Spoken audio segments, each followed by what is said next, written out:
Joining me now is the president of United Nuclear. That's a company that sells all sorts of scientific equipment and materials online. The owner is a guy best known for other things, though, specifically Area 51 and UFOs. But for now, we're going to talk hydrogen. Bob Lazar, good to have you back on the program. Well, how you doing, George? How the heck are you doing? How's life? How's it going in general? It's pretty good. It's pretty good. It was quite a change moving from New Mexico to Michigan. You know, I was born out on the East Coast, and I've lived in the Southwest the majority of my life. And moving back to Michigan, where there's actually moisture in the air, and wide temperature swings, and being reintroduced to mosquitoes. I mean, it's quite a change. You're just going to love your first Michigan winter coming up here, I'd imagine, aren't you? Well, I actually was here through part of a winter last year, but numbers like 10 below are kind of scary to me. But it's the dark, dreary winters that they keep talking about here. So we'll see. I'm sure I can take it at least for a while, but we're here for the long haul, so it's...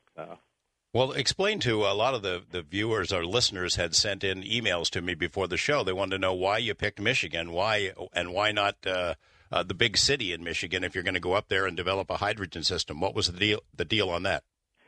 Well, boy, that's got to be the number one question that people ask me. Well, it was really mainly it was a family thing. Joy's son, Chris, and his wife, Emily, had a baby recently, making me a grandfather, so which is a unique experience in itself to me. But, the new little guy, Sullivan, lives out right in mid-Michigan, right outside Lansing. So, as far as moving the business, that needed to be done anyway. We were bursting at the seams, and we needed to expand to, get away just from our sales of scientific materials and equipment to getting back into doing contract work for the government and military, and then also adding on a third division, the hydrogen fuel system development. So one of the reasons was Michigan, of course, has plenty of unemployed auto workers, some of them extremely talented and some of them, desperately in need of a job. And certainly we thought, once we get this thing up and going and we start needing large amounts of people, we already have a pretty well-trained workforce. So that coupled with, the desire to see the new little guy needing more space and just kind of wanting to get away from the dry Southwest. We'll get into the hydrogen. We'll get into the hydrogen technology in a moment. But last time we talked to you, you had a sweet setup there in New Mexico. You had like 5 acres of land. It was picturesque and beautiful. You'd built this facility in the back of your house with this 30-foot-long particle accelerator as part of your system. And I remember when you were on the show the last time, you had just had some trouble with government folks who showed up at your house one day with Uzis and were very angry with you for what you were selling over the internet, right? Well, or so that was what they claimed the problem was. You think it was related to hydrogen? Who knows? It's hard to say. But, still, the thing that they said they came down for essentially was we were selling various combinations of chemicals and supplies that could potentially be used to make exploding fireworks, that sort of thing, or explosives in general. They never did take any of that material. The only material they actually physically took from us was, and still to this day, it remains missing, were the original plans for the hydrogen fuel system, which has, always been a thorn in my side. But, still, it was a long court battle, and, essentially we came out, I wouldn't say we came out ahead, but things didn't go as badly as we first thought.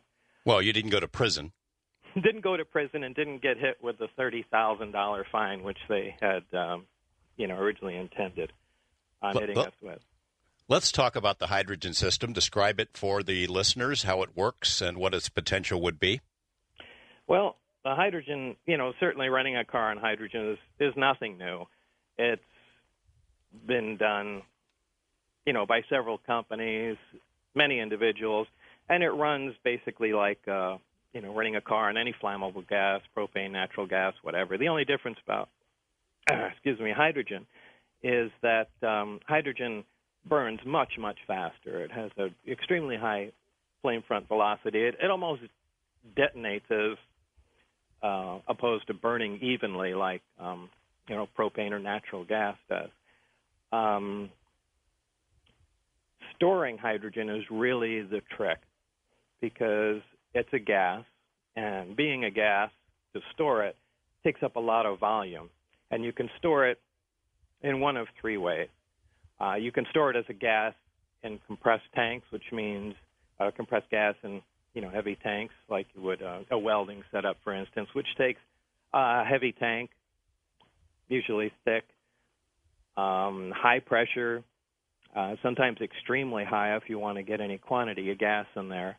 And to me, although there are some tanks now that have been developed that are somewhat bulletproof, but still, you have the possibility of a major auto collision, compressed gas at that pressure, spewing out, igniting, potential safety hazard.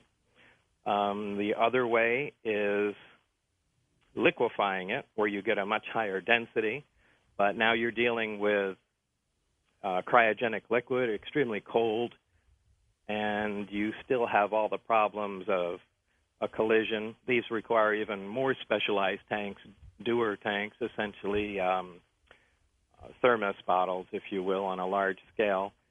And that, again, in a collision, you have a cryogenic liquid pouring all over the place and, potential explosions, whatever.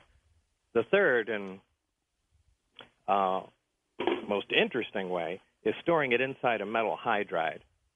And metal hydrides are, at least ours, it's a granular material. It's a solid, and it's filled in a tank. And what it does, it absorbs the hydrogen gas like a sponge absorbs water. Once it's absorbed the hydrogen, it becomes chemically locked onto it. In other words, if you have the tank full of the hydride material and it's completely charged with hydrogen, I can take that tank and cut through it with a buzzsaw or shoot it with incendiary bullets, and all it will do is smolder like a cigarette. So it's a very safe way to store hydrogen. The only drawback is, with most hydrides, there is a limited amount of charge and discharge cycles, just like a rechargeable battery, for instance. After a while, you have decreased capacity and, other problems. Also, they're very sensitive to impure hydrogen. Some can't be exposed to the air, and on top of that, they're very expensive materials. The hydride that I've developed has an extremely high amount of charge and discharge cycles.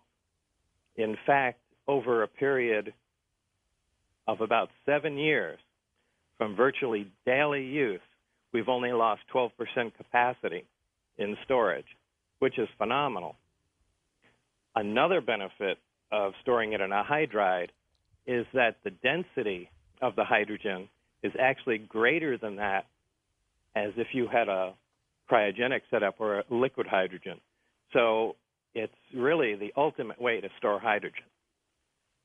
And once you can store hydrogen safely in a car, the rest of it's pretty easy from a technological standpoint.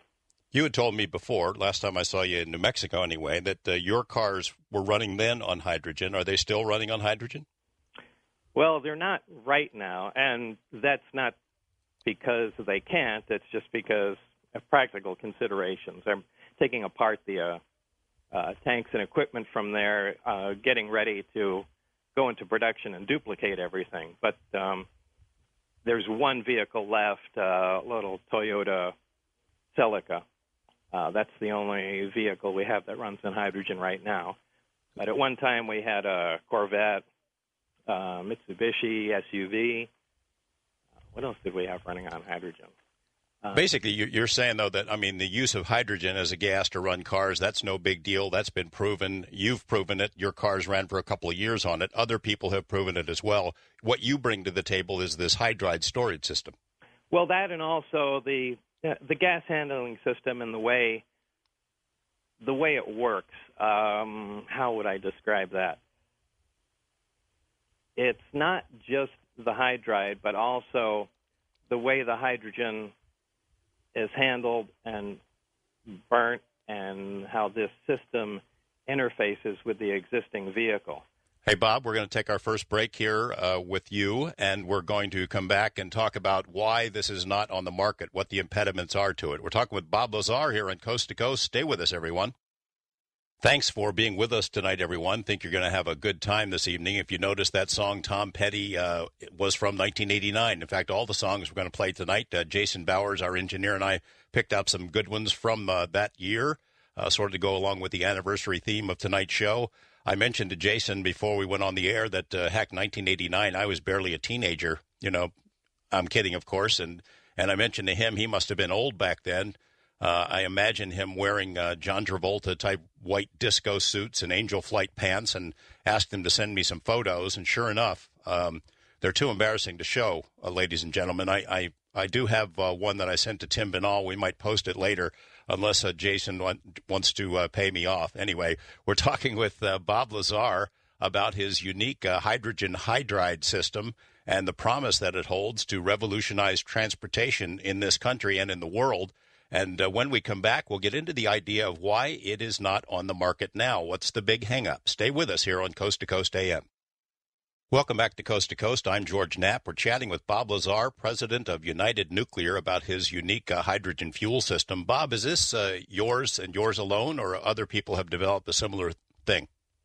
Well, this particular system is mine, that I designed and actually been working on for quite a while. The original concept was actually back in the 70s when I started playing with hydrides, but it really didn't start serious development, I'd say, till about 7 years ago or so. Pretty good for a guy who's not really a scientist, right? Yeah, I haven't heard that in a while. By the way, these 1 o'clock in the morning shows are really a killer for somebody that goes to sleep at 9 o'clock. I mean, the coffee's beginning to kick in now, so I think I'll be a little more. Well, we appreciate you staying up, but I'll only make you do this every 3 or 4 years or so. Okay, that's fine.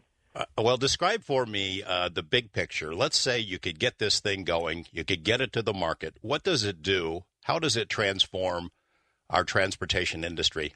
Ultimate best case. Let me tell you how the system works. The system comes with an at-home hydrogen generator. This device is about the size of a dishwasher and sits in your garage. What powers it is, depending on your location, it is powered by either solar panels or a wind turbine, electric wind turbine. And you kind of have your choice depending, there again, what works best for your location, where you are in the U.S.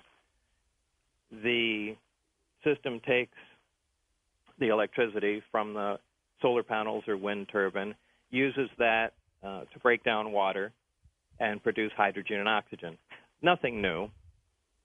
This hydrogen generator is very efficient and produces hydrogen at a fairly modest rate. What it does is all day long the generator remains in the garage or wherever you put it in your house, produces hydrogen, and just stores it. Now, when you come home after a day of driving, you're not going to use the car anymore. Open the garage door, put the car in, connect it to the generator. It takes the hydrogen it's produced all during the day and slowly begins to compress it into the metal hydride. Now, it can't be done fast. You can't fill this particular type of hydride, or really any hydride that I know of, very quickly And while the hydride is being filled, it produces heat, which has to be removed, and that's part of our unique system. These tanks we call smart tanks have a way of dissipating the heat produced inside, and also there's an electronic monitoring system in the tanks that provides data to the computer of hydrogen quantity, pressure, temperatures, all kinds of other parameters. The tanks in a car typically will get you about 325 to 400 miles on a fill. Now, 90%, probably more like 95% of the people in the United States don't drive that much in a single day. So typically, if you're only driving, say, 100 miles or less, you always have a surplus of hydrogen. So you're basically just topping off the tanks every day. The tanks don't have to come out of the car to refill it. You just connect a hose to it. There's a little fitting on the back where your gas cap would normally be. And the car at any time can still run on gasoline. In other words, if you wanted to take a cross-country trip, you can start off on hydrogen. When the hydrogen runs out, the car will fairly seamlessly switch back to gasoline and continue on. So it really takes care of the driving, your normal day-to-day going to work, 95% of the driving. It would be great in a delivery truck situation, and we have a couple companies that are really interested in, trying the system out on a large commercial scale. But basically, that's how the system works. There's a couple problems that have to be ironed out. They're more legal concerns, not technological problems. For instance, hydrogen is an odorless, colorless, flammable gas. And if there is a leak, it's a difficult thing to detect. Where if you had a natural gas or propane leak, because of the odors that are put into them, that's pretty obvious. But with hydrogen, you can't put an odorant in it, or the hydride just won't let you do that. It won't store it. It'll poison it and become non-functional. So we have to rely on electronic detectors for any potential leaks. However, there's never more than about a liter of hydrogen in the system at any given time. So, there's a couple little problems that we have to make it, essentially street legal. But as far as the actual operation of the system, its efficiency, its reliability, that's all been ironed out quite a while ago. But this is a game changer. You're not talking about, as the oil companies and auto companies are talking about, we're going to have a hydrogen system where you drive your car to the hydrogen gas station. You're talking about people making their own at home where they don't need the gas station anymore. And I would think that the principal obstacle to you getting this on is more political and economic. I can't imagine that the oil companies are real crazy about this idea. No, I can't imagine they're crazy about it either. And of the larger companies I see interested in producing hydrogen vehicle prototypes, again, they're doing exactly what you said. They're trying to switch from a gasoline economy to a hydrogen economy. Well, to me, you're missing the whole point of hydrogen. The reason hydrogen is so great, aside from the environmental factors that the only exhaust in burning it is water vapor, steam essentially, and maybe, a drop of oxides of nitrogen, but that's really negligible. But it's essentially completely clean burning and actually adds moisture to the atmosphere. The great thing about hydrogen is it's so easy to make. All you do is pass electric current through water. There's other ways to produce it and of varying levels of efficiency, but if it's that easy to make, it's ridiculous to buy it. And with our system, essentially you buy the entire kit, the home generator, the conversion kit for the car, and that's the last time you ever buy fuel. And if you sell your car, the kit's completely removable. You pop it out of your car, pop it into the new vehicle.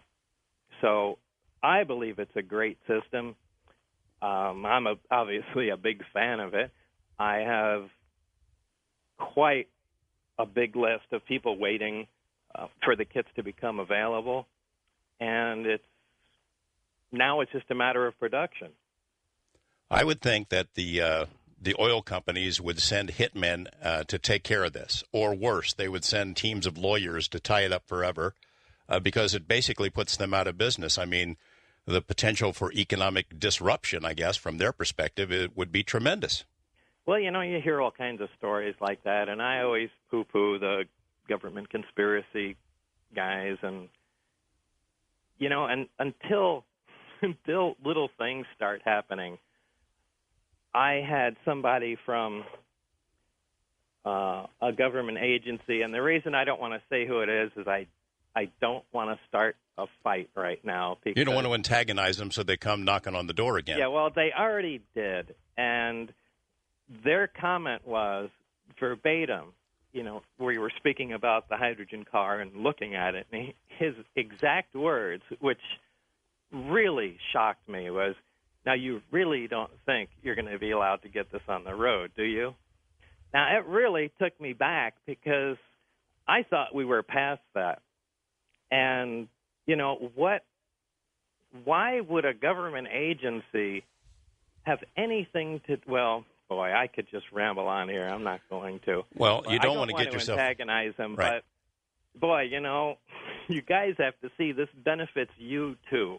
It really does. But I don't know where it's going to go from here. I'm going to do everything I physically can. It's taken longer than expected. We're expanding our business, and I'm trying to incorporate all three of our businesses into one building. And really, the only reason it's taken so long, I really thought these would be rolling off the production line already, was it's basically my fault. I generally insist on doing everything myself and are a little bit of a control monster when it comes to things like this. And we've had a lot of people interested in investing in it and, helping us out financially in different ways. And, there are so many hydrogen scams out there now and so many ridiculous claims you see all over the Internet that, I wanted to be completely self-finance this, which I knew was going to take longer. And that's what our scientific sales division has basically funded this from the beginning. And once we start producing some of the generators initially and then some of the kits, profits from those will increase production and things of this sort. Well, we've had a lot of complaints from potential customers already that things are going too slow. If we would have taken investors on, we could have gotten this going sooner. And, they probably are right. In fact, obviously they're right. But it's just really me being hard-headed and wanting to do this without any assistance is really what the delay is. Well, I mean, and that knock on the door, though, and not to belabor the point or try to get you in trouble, but it seemed that knock on the door is a problem you're going to have to face again. I mean, the implication is that the implication is this. If I have to spend, all our finances fighting this in court, we're not going anywhere. And this is exactly what happened last time. It brought us to a dead stop because you can tie things up in court forever. And I just don't want this to happen. So I'm just trying to move ahead as fast as possible and get the systems out. And if we, run into legal problems, we'll just deal with them one at a time. But, boy, is anybody actively trying to stop this? I'm beginning to think that's what I should expect. Well, the implication that these government guys came and said to the effect, "Do you really think you're going to get this on?" is that they are there at the behest of somebody else. I mean, big oil or big industry or big auto or something like that. And the suggestion that, or even the implication that government agents would be there working for them against the public will, I mean, that's and against the public interest, that's pretty scary. And I don't know if you want to go into that or not. Well, I guess not. Yeah. Like I said, right now nothing has happened, and we're just getting ready to move into a new location to start the production of these. So, yeah, I don't want to antagonize them. Certainly, I'll start screaming, if they go on the attack. But right now, maybe it was just a guy saying something off the cuff, coming up with his own personal comment, and maybe it was a warning of, horrific legal battles yet to come. But there is no reason that this system should not be made available, or I shouldn't be allowed to sell this. It's safer than gasoline. It, is certainly friendly to the environment, and it's something, once you feel that freedom, that it's like being off the power grid. Once you make your own fuel and you're essentially doing it at close to zero cost, it's a completely green system. It's a great feeling of freedom. And, I think it's going to be an extremely popular system. Tell me this. I think you told me the last time we talked that the government of Michigan, the state there, had indicated that it would support this in some way. Have they been helpful? They have. The state has been just more than helpful. Even the town that we're in.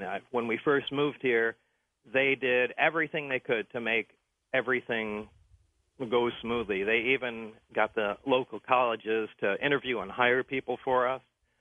We were invited to lunch with the governor and have had several meetings down at City Hall. I spoke with the mayor recently, who's doing everything in his power. He's behind us 100%, trying to get us into this new, larger building so we can, jump on this as quickly as possible.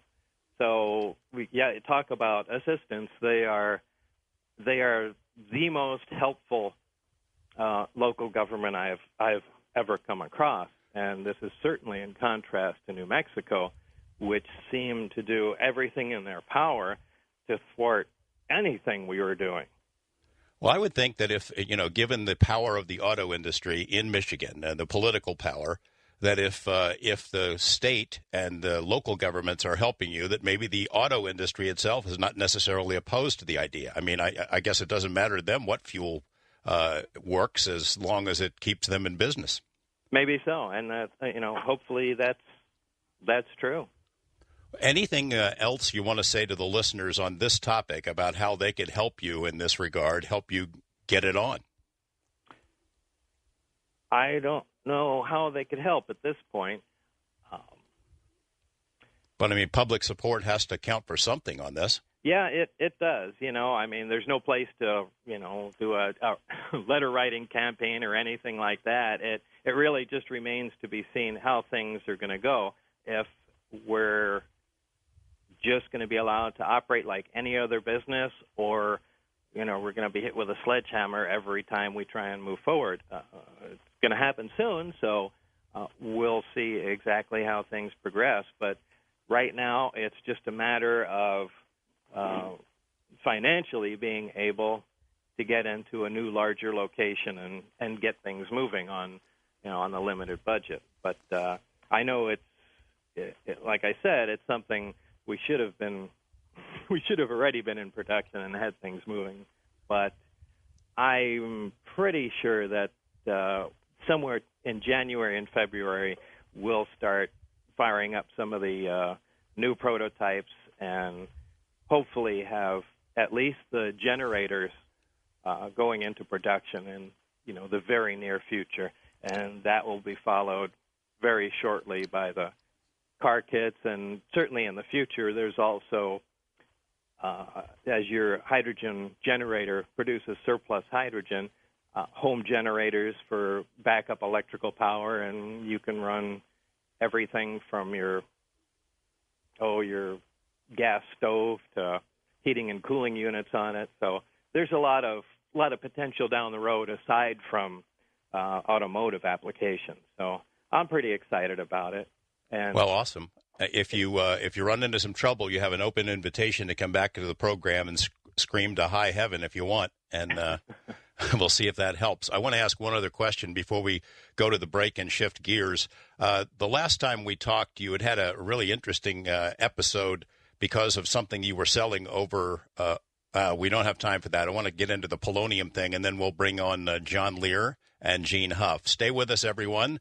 We shift gears into the subject of Area 51 after this break here on Coast to Coast AM. I'm going to ask one more question of our guest, Bob Lazar, non-UFO related. Then we will take our break, get that out of the way, and bring on our other guests, Gene Huff and John Lear. Bob, the last time we had you on, it was not that long after you had an encounter with the government there in New Mexico about something you were selling online. And the reason it became national news is because this particular element was used apparently to kill a Russian spy. And so national news networks start asking questions about the element. I think it's polonium. And lo and behold, they find this guy in New Mexico who's selling it, right? Yeah, they, I guess, not knowing very much about polonium-210, which was the isotope that was used, they went and Googled it. And if you, I don't know if it's still the case, but I bet it is. If you Google polonium-210, United Nuclear comes up, and probably our sales page with it right on there. We sell a wide variety of radioactive isotopes, polonium-210 being one of them, and not knowing much about it, so they pretty much just came to us and said, "What's the deal, and how could you possibly be selling this?" And we're really flipping out over the whole concept.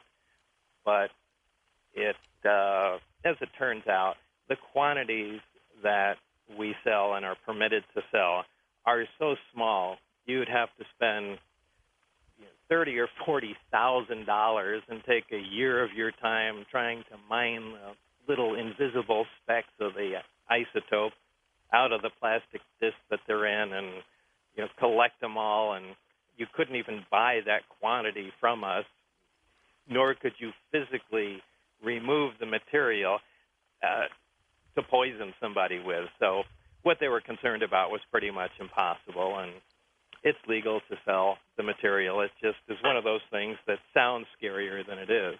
But I can see somebody saying, why the heck is this guy selling polonium in any quantity along with all the other potentially dangerous stuff that you sell? Well, everything's potentially dangerous. I mean, if you go to a grocery store, everything from Drano to Clorox is, potentially fatal if ingested. But science, chemistry, even physics, all have materials associated with it that are, potentially dangerous, from high-voltage generators to toxic chemicals and things of that sort. And United Nuclear has really done as much as it can to bring back science. And if you remember, when we were kids, everybody used to have chemistry sets. They said it in the 1960s in households that had children, almost 60% of them had chemistry sets in them. Now, if you see somebody with beakers and flasks, you can almost be assured that he's going to be cooking meth or something along those lines. So it's really taken a turn. And what we're trying to do is bring it back the other way, is reintroduce science, kind of bring the fun back into it. So we're trying to get our hands on all this neat science equipment that's pretty much been lost and has dropped out of American culture, and we've done a pretty good job of it. And you had said that it was like the government had declared war on chemistry or something by trying to take all this stuff off the market, especially buying it over the internet or online, that they didn't want people to have these capabilities for themselves. No, we were actually told that. I can't remember exactly what agency said that, because so many have come and paid a visit to us. But they said, if we could, we'd like to get chemistry and scientific supplies. We're talking about, and any chemicals, beakers, flasks, that sort of thing, out of the hands of the general public, because it's simply too dangerous for them. And statements like that just really tweak me. Everything you take for granted these days, from the DVD players to circuits that run your car to your home computer, all of the guys that developed this were those little science nerds that sat at home and tinkered with things. And guys like you. pretty much so. I fit the mold. But they all have common backgrounds. And you can't, it's stuff like this that stimulates their minds when they're young. And it's just how science grows. And you can't take this stuff away from them. It's only dangerous if you allow it to be that way. Certainly there are some things that are more dangerous than others, but you can't just ban it all, like the state of Texas did. They kept busting meth labs, and again, ignorance seems to lead the way. They kept seeing these beakers and flasks at every place they went to, so they just assumed, well, this glassware seems to be prevalent all the time. We need to ban it. Well, you can cook meth in mayonnaise jars, but chemistry requires special glassware sometimes. So they went ahead and just banned the sale of certain types of glassware. Well, moves like that are ridiculous, and you see that more and more often, and we're just trying to do whatever we can to reverse that. Certainly if there are specific chemicals or things you need to control to stop producing, dangerous narcotics, of course, do that. But really pay attention to what you're doing. Each time you create a new law and ban something, you take away a freedom. And that can have some really far-reaching effects. Well put. We're going to take our break now. When we come back, we jump into the Area 51 story, 20th anniversary of the UFO's Best Evidence expose, and we'll be joined by John Lear and Gene Huff. Stay with us here on Coast to Coast AM. Welcome back. All right, we're getting right into the story of Area 51. 20 years ago this week, it sort of all came spilling out in a program we produced called UFO's The Best Evidence. The three amigos are here, the three guys who played a central role in that story coming to light. John Lear, who's been a guest on the program many times, Gene Huff, who's a friend of Bob's and mine and has been here as well, and, of course, Bob Lazar. John, I want to start with you. The question is actually for all three of you, but I want you to start it. We get a lot of, even this many years later, a lot of people who write in and say it's a bunch of malarkey, it's baloney, you guys are disinformation agents, you're making this stuff up, it's a scam. I wonder if you take the time and if it's worth the effort to try and convince people that it is real after all this time. Well, what I say is that Bob took us out there at 9 o'clock on Wednesday, March 22nd, 1989, and he told us before exactly what time it was going to come up, a day before. So we go out there and we watch this thing come up and fly around and go down. And I saw it through my Celestron 8 telescope, so I saw it. And the question now is, well, maybe he was just a cook. Well, if he was just a cook, then that means that all they do is, all their secret information goes to the cooks out there. And, Gene, you've sort of been the window to the world for Bob in many respects, answering questions when he doesn't want to answer them. Is it worth it to try and make the argument anymore? For a long time, I think we've just decided to sit back and let things unfold as they will. And George, thanks to you, you courtesy copied me a lot of the emails that get sent to you. And John, I know Bob's aware of this. I emailed it to him. But John, this former senior engineer Boyd Bushman at Lockheed Martin, I guess, has come out saying that the government does have alien technology and what it's being tested for and used for. Again, another grand old gentleman, a wonderful guy to watch in an interview, and as not to divulge any government information that he was privy to under his secrecy agreement when he was interviewed and asked what type of technology he was talking about, he referred them to the Lazar tape. And he said, that's all I'll say. So I think it's interesting that this tape Bob and I and a few others essentially made, on a shoestring 20 years ago is what a senior Lockheed engineer who's now at the end of his run in life and retiring and deciding to divulge information without breaking a secrecy agreement, Bob Lazar's information is what he gives to the reporters. So I think that speaks for itself. Bob, I know what your answer is to this. I'm just wondering, at what point I'll put it this way. People have accused you of being a charlatan and a huckster, and you're in this for the attention or the fame or the money that came with it. And what they don't remember is 20 years ago this week, as I'm editing this stuff and getting ready to put it on the air and reveal to the world who you are, you were in the edit bay trying to grab the tape and had a last-minute feeling that you really didn't want to go through with it, sort of a reluctant huckster. That's true. First of all, I got to say hi to John Lear because I just haven't talked to him in a long time, and I probably should give you a call once in a while, John. Sorry, I don't. Yeah, it's 18 months, 2 weeks, and 3 days. But who's counting?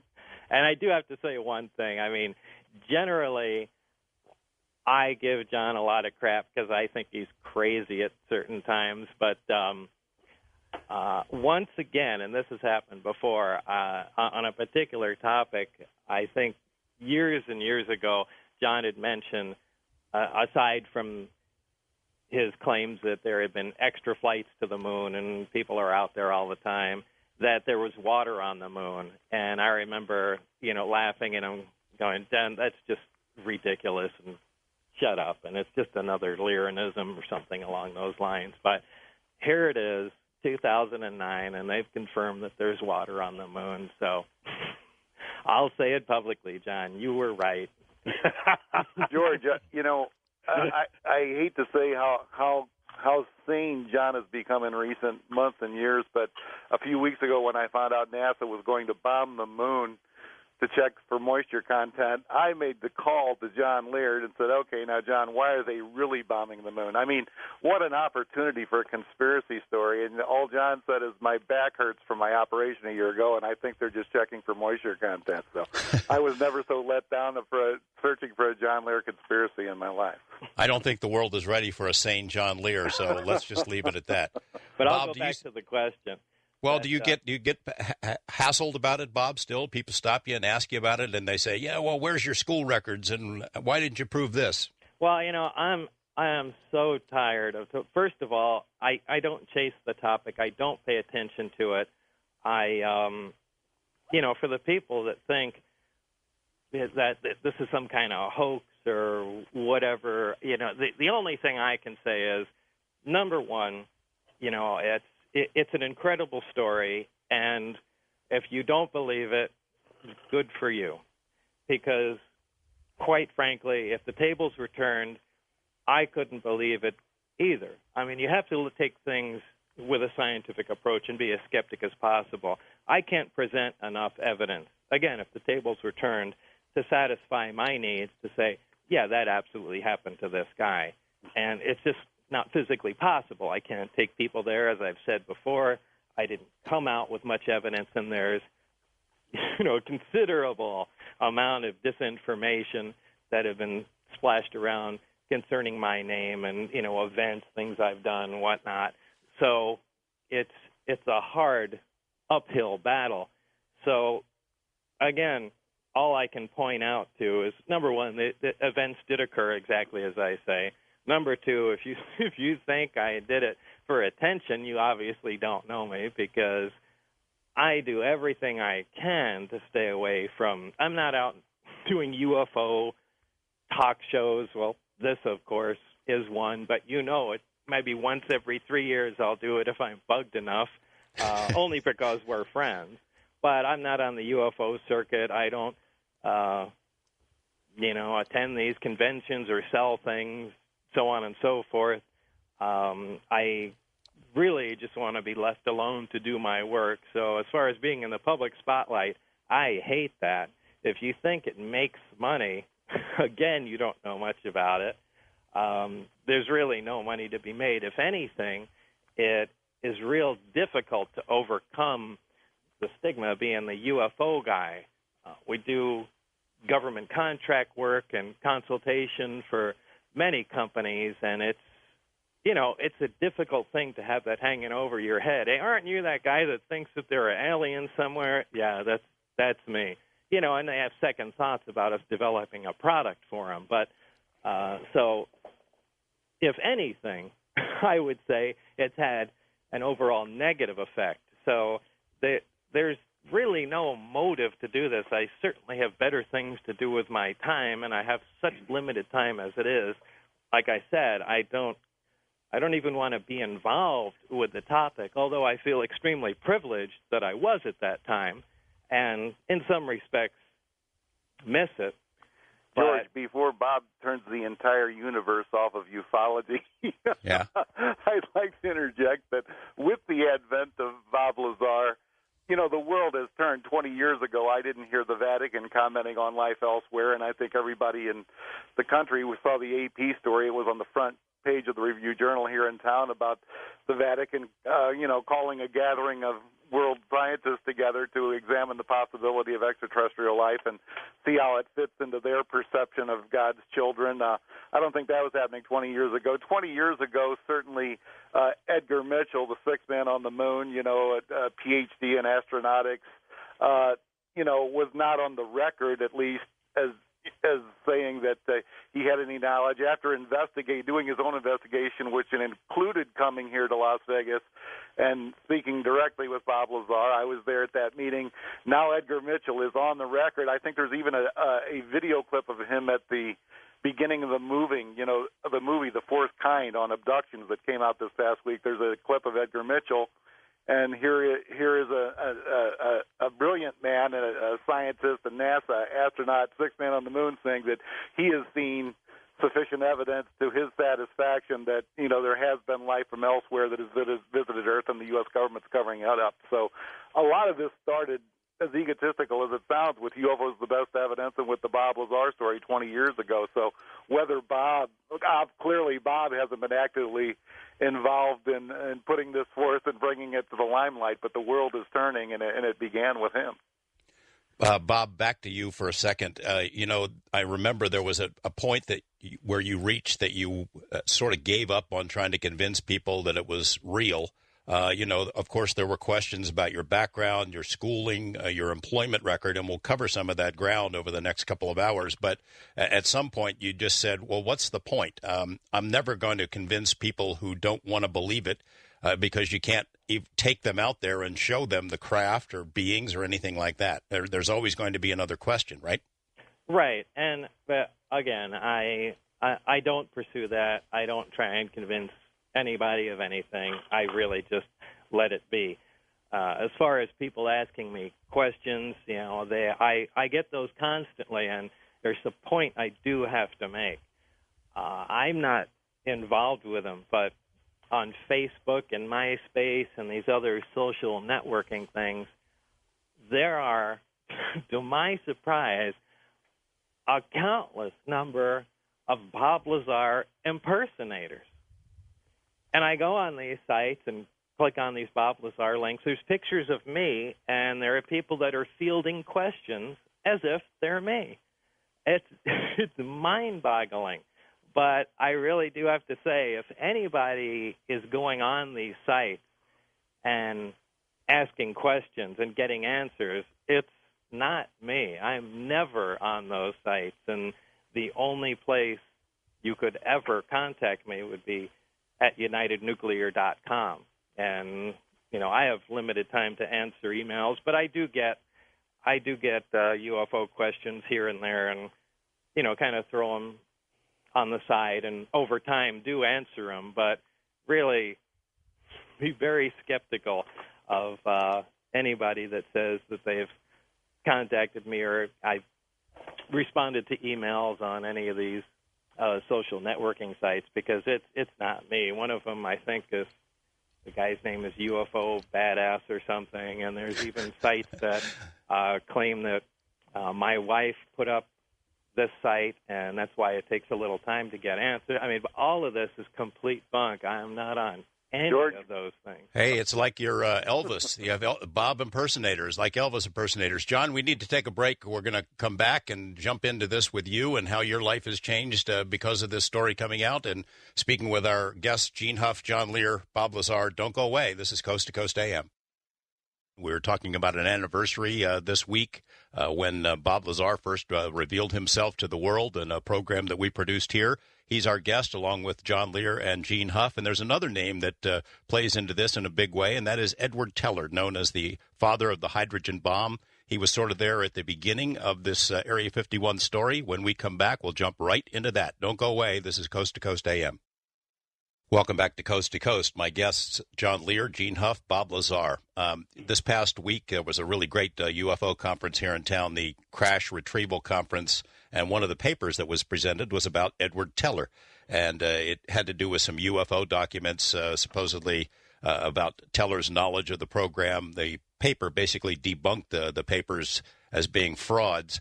But I wanted to know, John, you're sort of the student of ufology. Where you think Teller, what role he plays in the overall UFO picture? Well, I didn't know that he was involved at all until Bob called him that day and asked to re-enter the scientific community, and did he have any suggestions?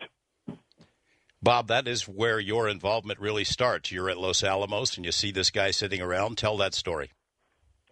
Yeah, at the time I was working at Los Alamos in the Mason Physics Division, and I saw in the lab paper that Edward Teller was giving a talk on, I don't know, some thermonuclear weapon.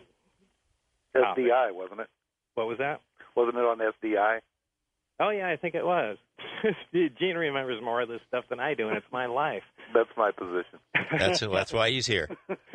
So I really had a great opportunity. I wanted to get in there and spoke to my supervisor. He said, yeah, go ahead, and it was down at the little lecture hall. And coincidentally, that day, I had recently moved to Los Alamos, and that day they did a front-page article on a Honda Civic that I built that had a jet engine in it. And they had a front-page picture of me in the car. And I went a little early to try and get a good seat. And to my surprise, there was nobody around. And Ed Teller is sitting outside on this little half brick wall, and he's reading the local paper on the front page. And I thought, oh, this is perfect. I can, go over and introduce myself. So I did, and, we talked briefly about the jet car and how it worked and, why I made it, so on and so forth. And I can't remember really what else we got into, but we're just talking about science and topics in general. That, where I really wanted to get to in Los Alamos is high energy propulsion, weapons, something along those lines.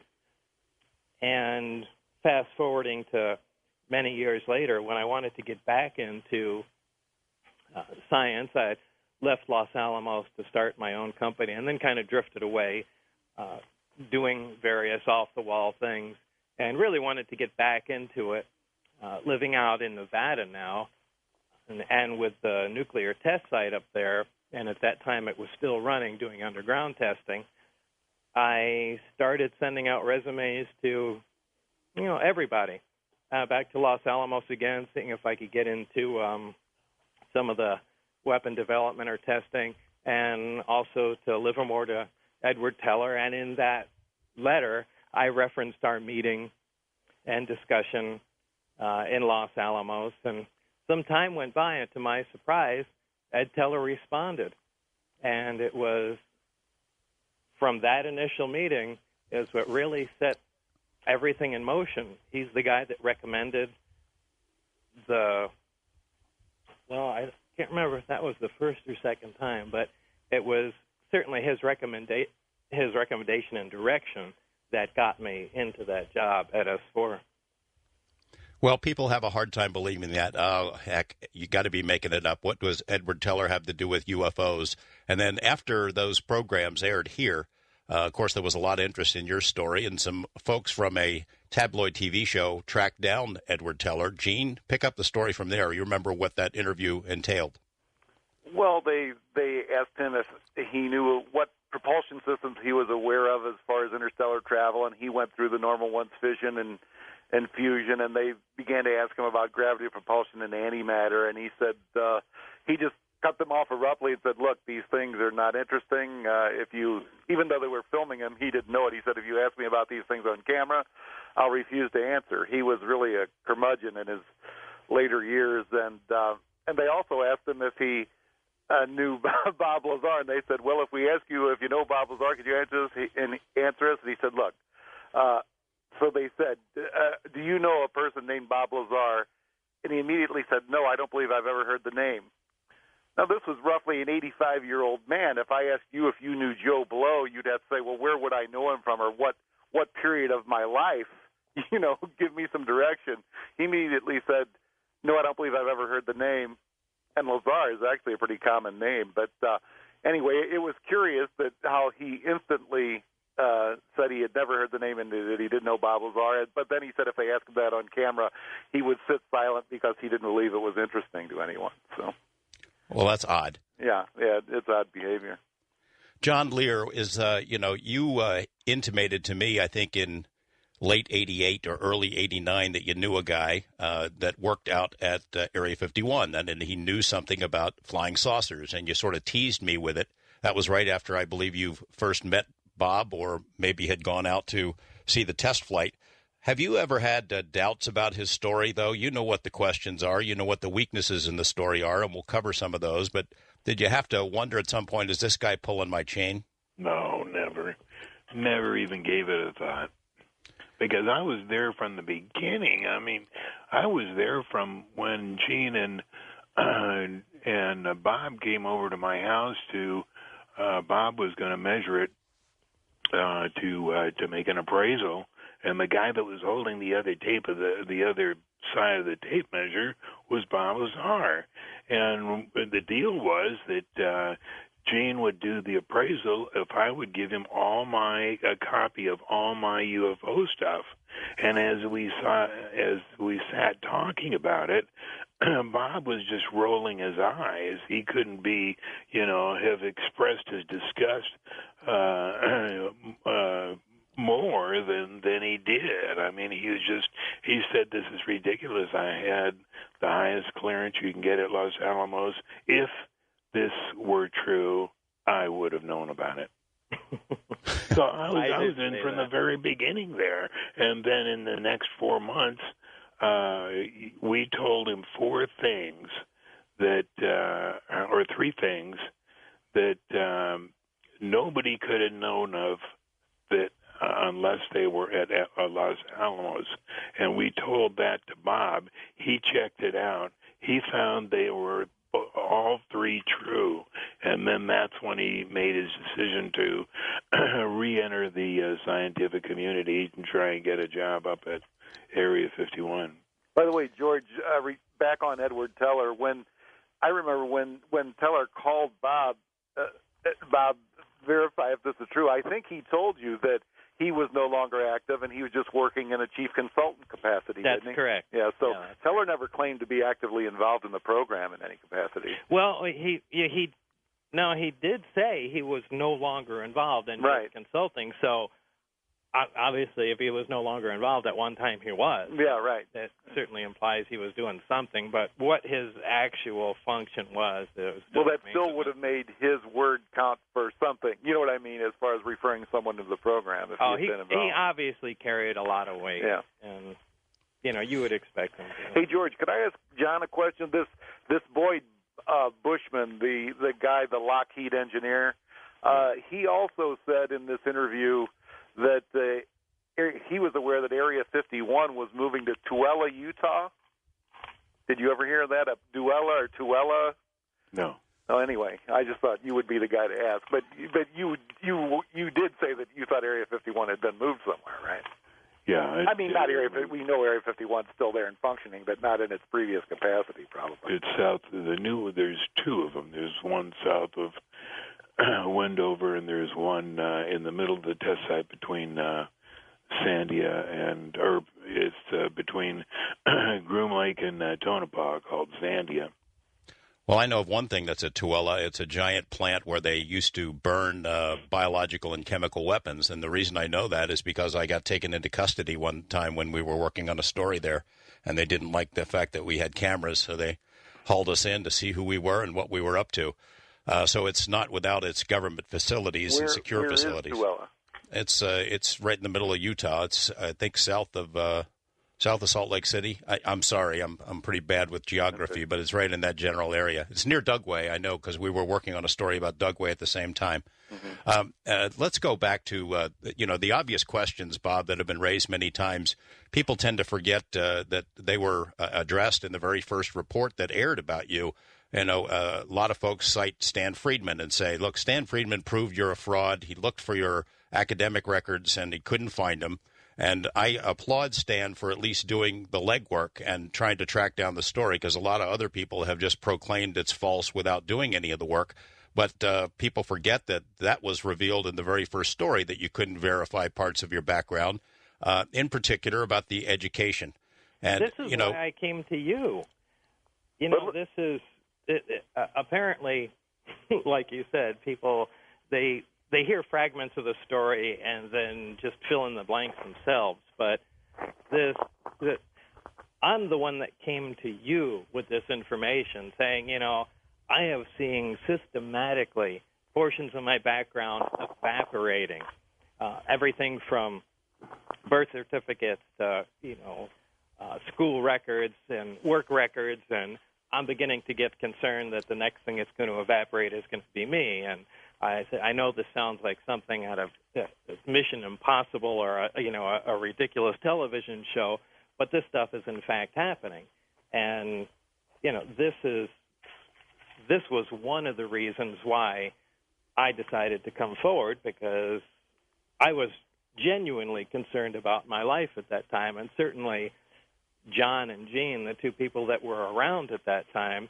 You really can't get a feel of the situation unless you were really there and around and had a taste of what was going on. But this was really a frightening time. And the day that we were out in front of John's house and did the news link, that I was petrified that day. I really didn't know if it was safe to go home at all.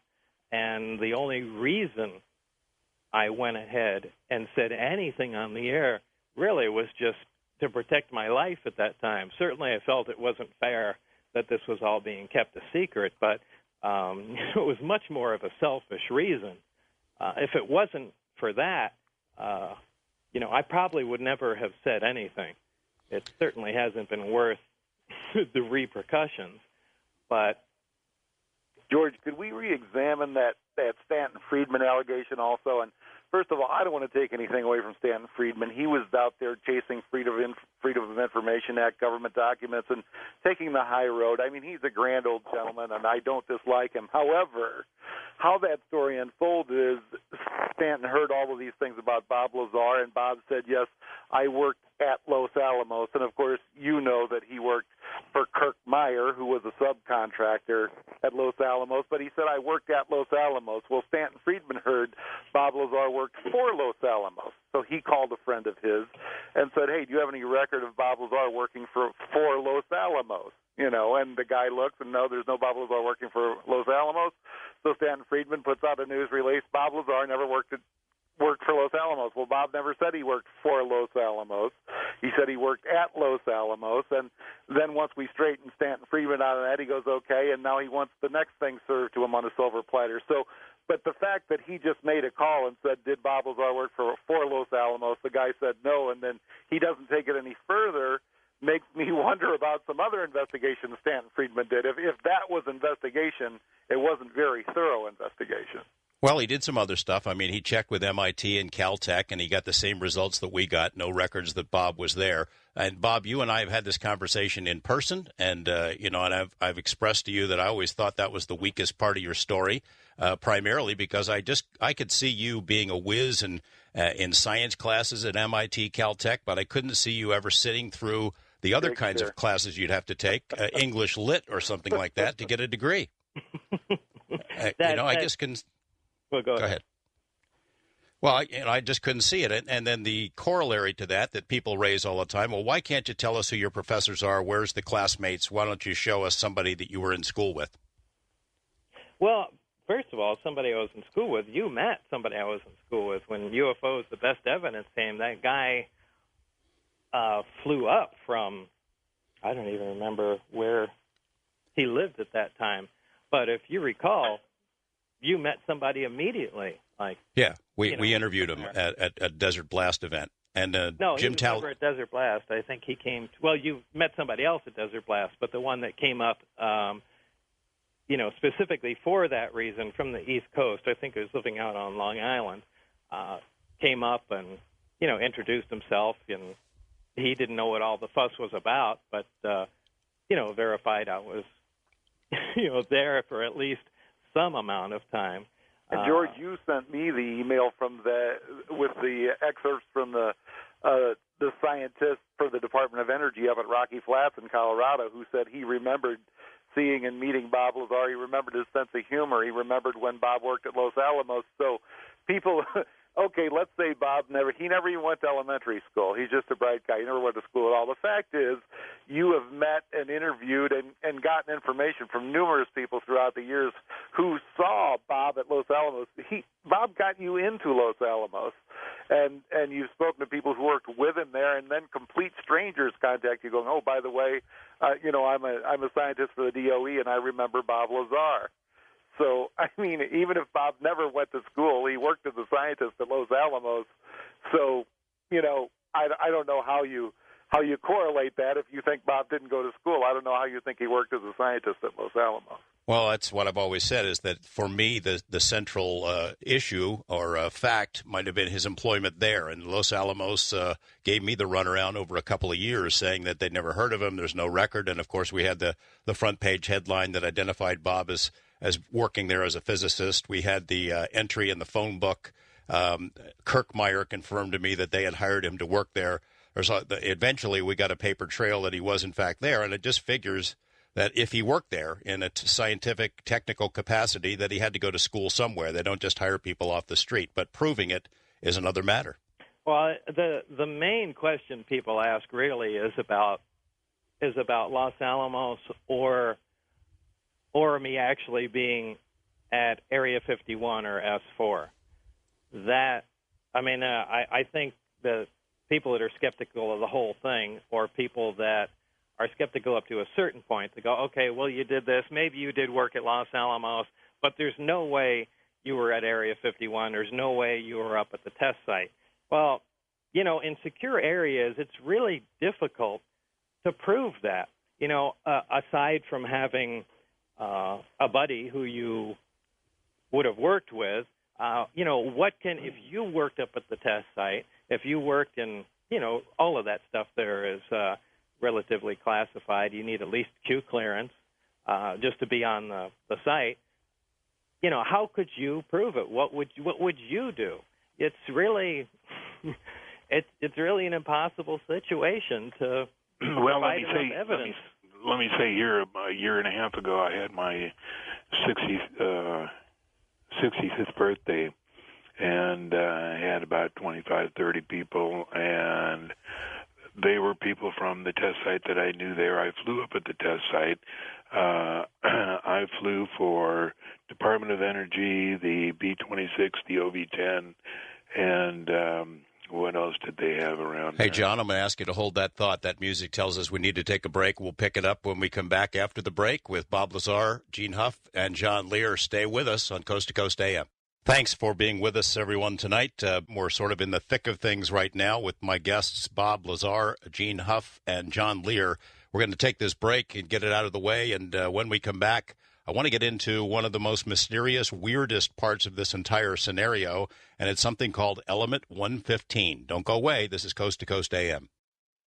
Welcome back, everyone. John Lear, before the break, you were about to tell us a story about a gathering for your 65th birthday. Happy belated birthday, by the way. Why don't you pick up the story? George, we must have missed our invitation to that party, huh? Yeah. Okay, go ahead. Well, there were several reasons for that. First of all, there's half the guys here were EG&G. I used to I worked for 3 years up there, 1989 or 88 to 81, flying the OV-10 and the B-26, and one of the jobs I had was before they'd set off an underground nuke blast, I'd fly the perimeter of the test site at different altitudes and give them the winds so that they know which way they were going. Anyway, I met a lot of guys, and a lot of those guys were at the birthday party. So unbeknownst to me, Bob Lazar shows up. I mean, it was unbelievable. I was shocked beyond belief. But Bob comes in, and after everybody has a few drinks, Bob starts telling a few stories. And you could see all these guys, were nodding their heads, and yeah, that's the way it happened. And the reason I tell that is because you said you never met anybody that would admit that. But if you had your camera at my birthday party, it would have been a different story. Well, I'll have it there for the next one. Oh, what said that? I said I'll have it there for the next one. You just have to let me know and make sure it's okay with those guys who show up. Okay, we'll do that. Bob, we need to recap a little bit about the science of what you discovered out there, what you were exposed to. Give us a thumbnail sketch of how these things supposedly worked. And I'm saying that because I want to lead up to the discussion of Element 115. Okay. The way the craft operates is centrally to the vehicle. It has an antimatter reactor. This reactor is very small by reactor standards. It's something on the order of, takes about, I would say about 2 feet square. It looks like half a basketball sitting on a plate. It produces a tremendous amount of electrical energy almost as a byproduct. Its primary function is to produce gravitational waves. And the craft is actually propelled by distorting gravity in front of it and around it. It's a fantastic mode of propulsion and fantastic technology. Being somebody that, is fascinated with, exotic propulsion, high-energy systems, things along these lines, this was really something I couldn't even grasp. It was literally something that bordered on being magic. It was really the most shocking thing I'd ever seen in my life, just watching components of this operate. But to make a long story short, I was shown how each component operates in the craft and then how they perform together. Essentially, there's a reactor in the middle of the craft that uses an exotic fuel, a super heavy element. This reactor, as I said, produces a gravitational wave and a huge amount of electrical power. This gravitational wave is transmitted in a conduit very similar to the way, a tuned conduit, very similar to the way microwaves are transmitted. And the wave goes through a waveguide and around the inner hull of the ship. It's kind of difficult to describe exactly how the wave is split and applied around the craft, but it essentially envelops the craft in a gravitational distortion. The actual propulsion is provided by 3 large, I don't know what you would really call them. They're cylindrical objects inside the bottom of the craft. There are amplifiers above them that amplify this gravitational wave, and each of these emitters is hung on a large movable arm, essentially. The craft powers itself up, produces the gravitational distortion, and these emitters focus and move an intense focal point of the gravitational wave and can either lift the craft off the ground or create a distortion alongside the craft and have it move into it, or really do a variety of other things that make it extremely versatile. And there's essentially two modes of operation of how the craft can propel itself. I believe they're called Delta and Omicron configuration.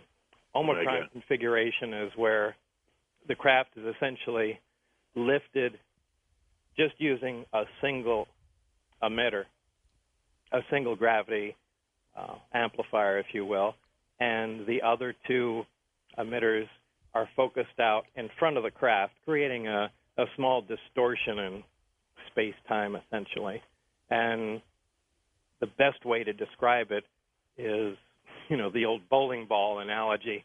If you set a bowling ball in the center of a mattress, and then 2 feet away, take your fist and push it into the mattress, the bowling ball will roll to it.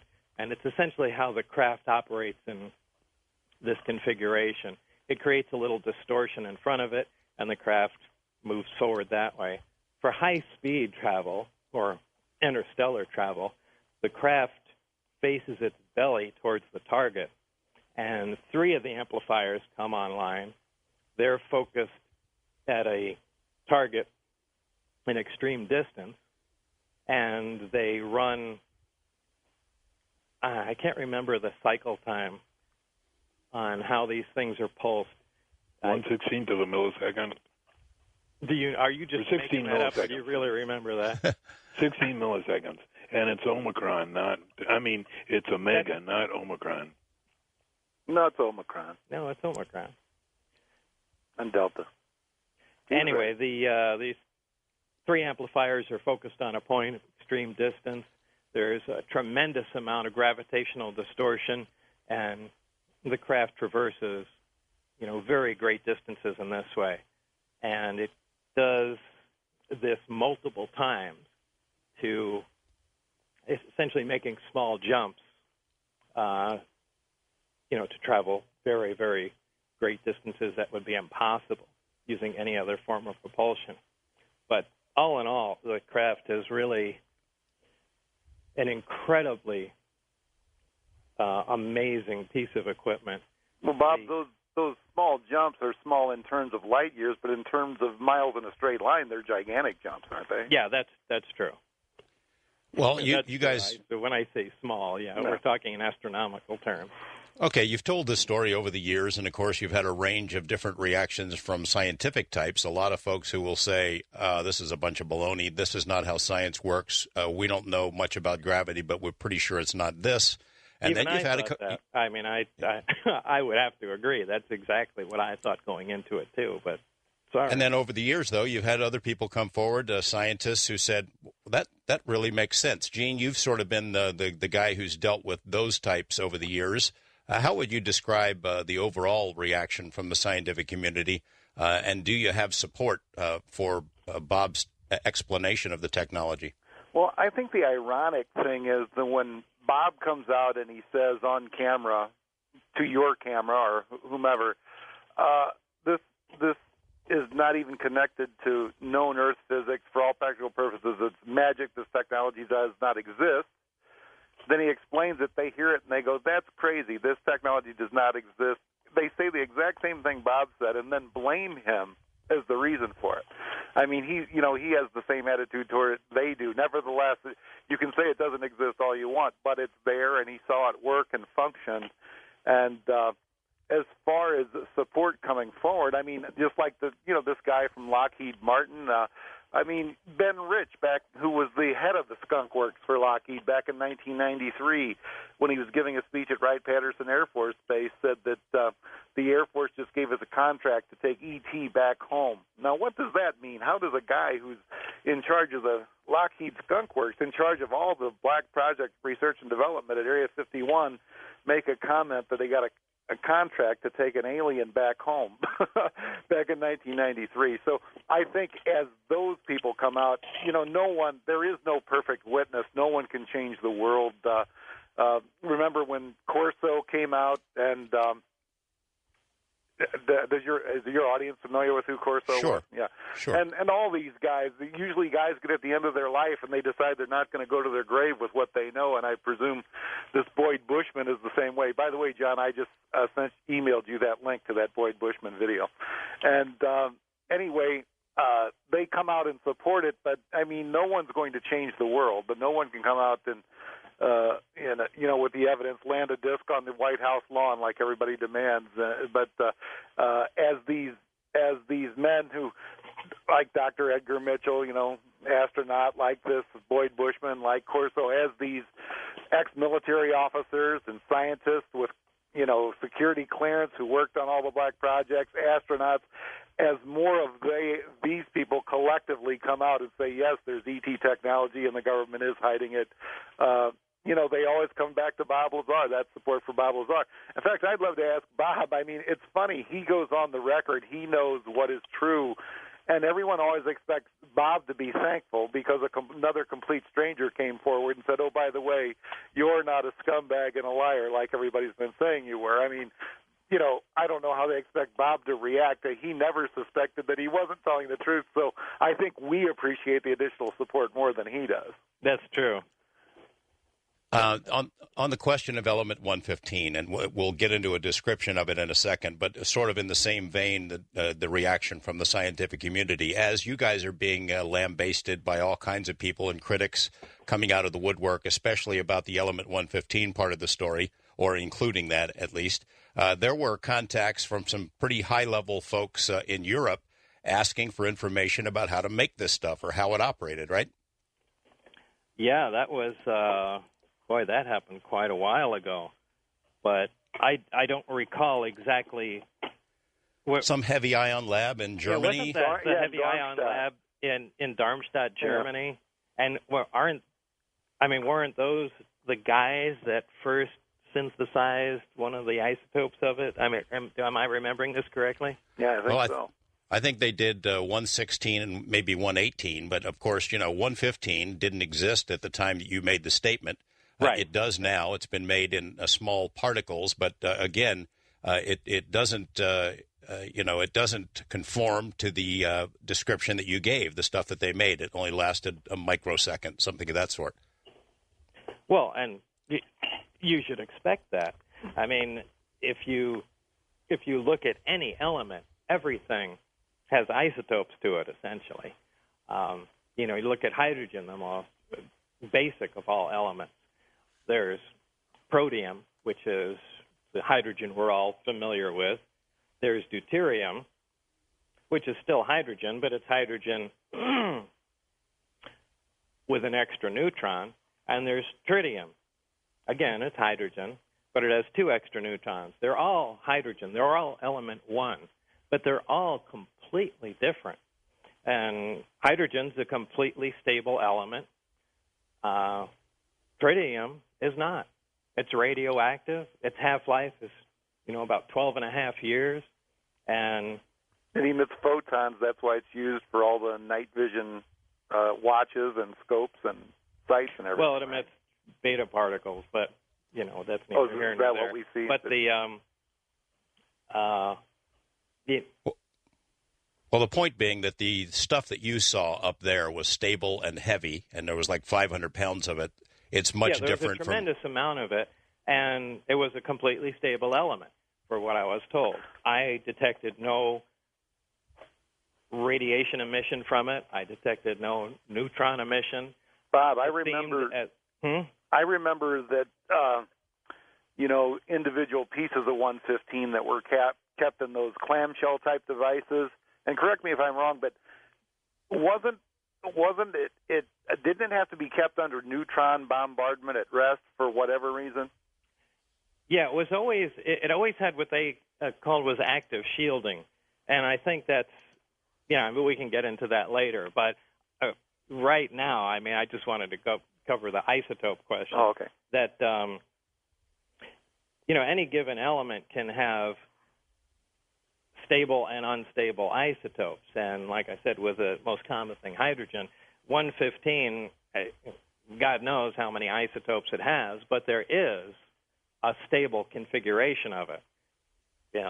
That is what the craft was powered by.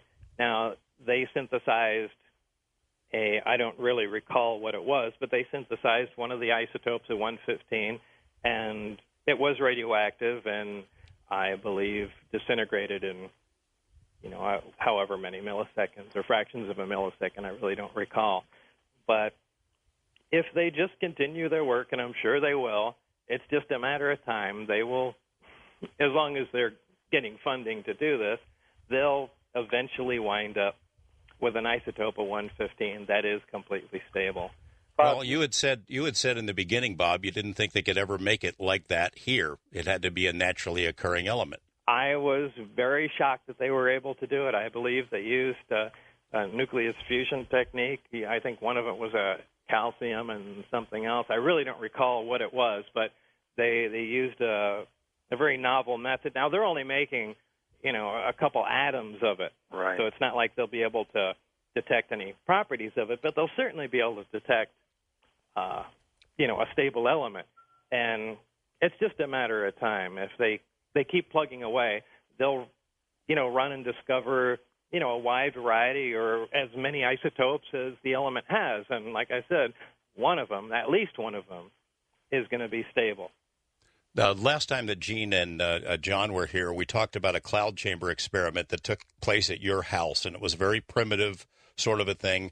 It was videotaped. We had a chunk of that videotape, and I think we included it in a report that we aired at one point. I can't find the original, but what was the point of that experiment? What did it show?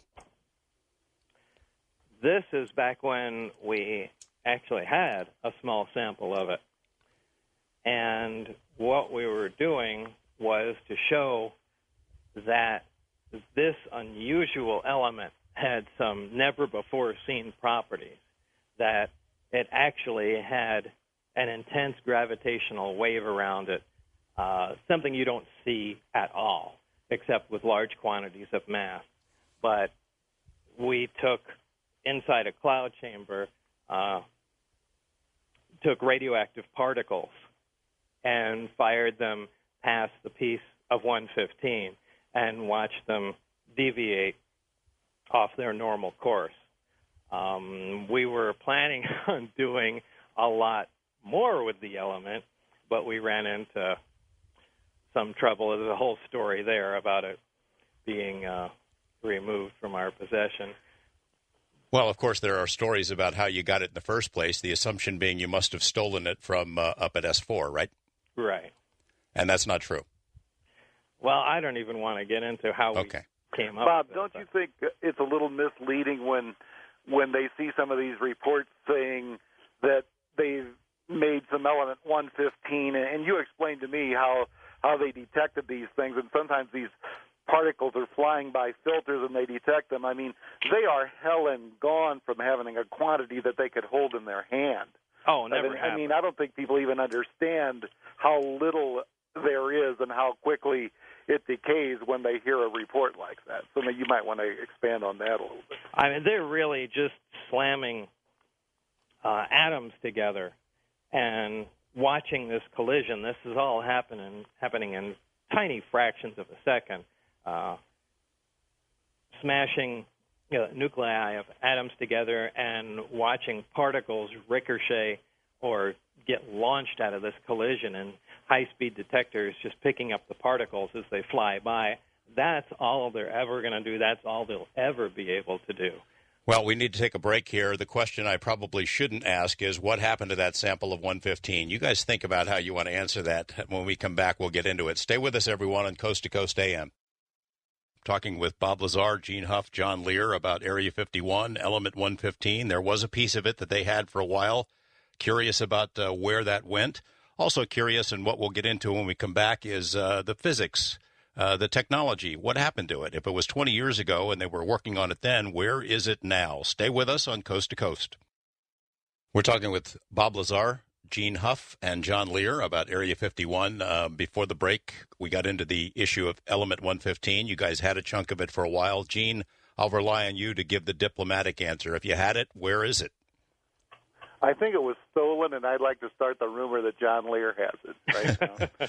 I know there's a guy that's doing a lot of Bob Lazar research named Ken Yakel down in Southern California who's just shaking his head right now because he likes answers on this same subject. But I think it was stolen is probably about the most honest answer. It all depends what you want to say, but the bottom line is there's still a piece of it missing, and I think that's about all that I'm going to say.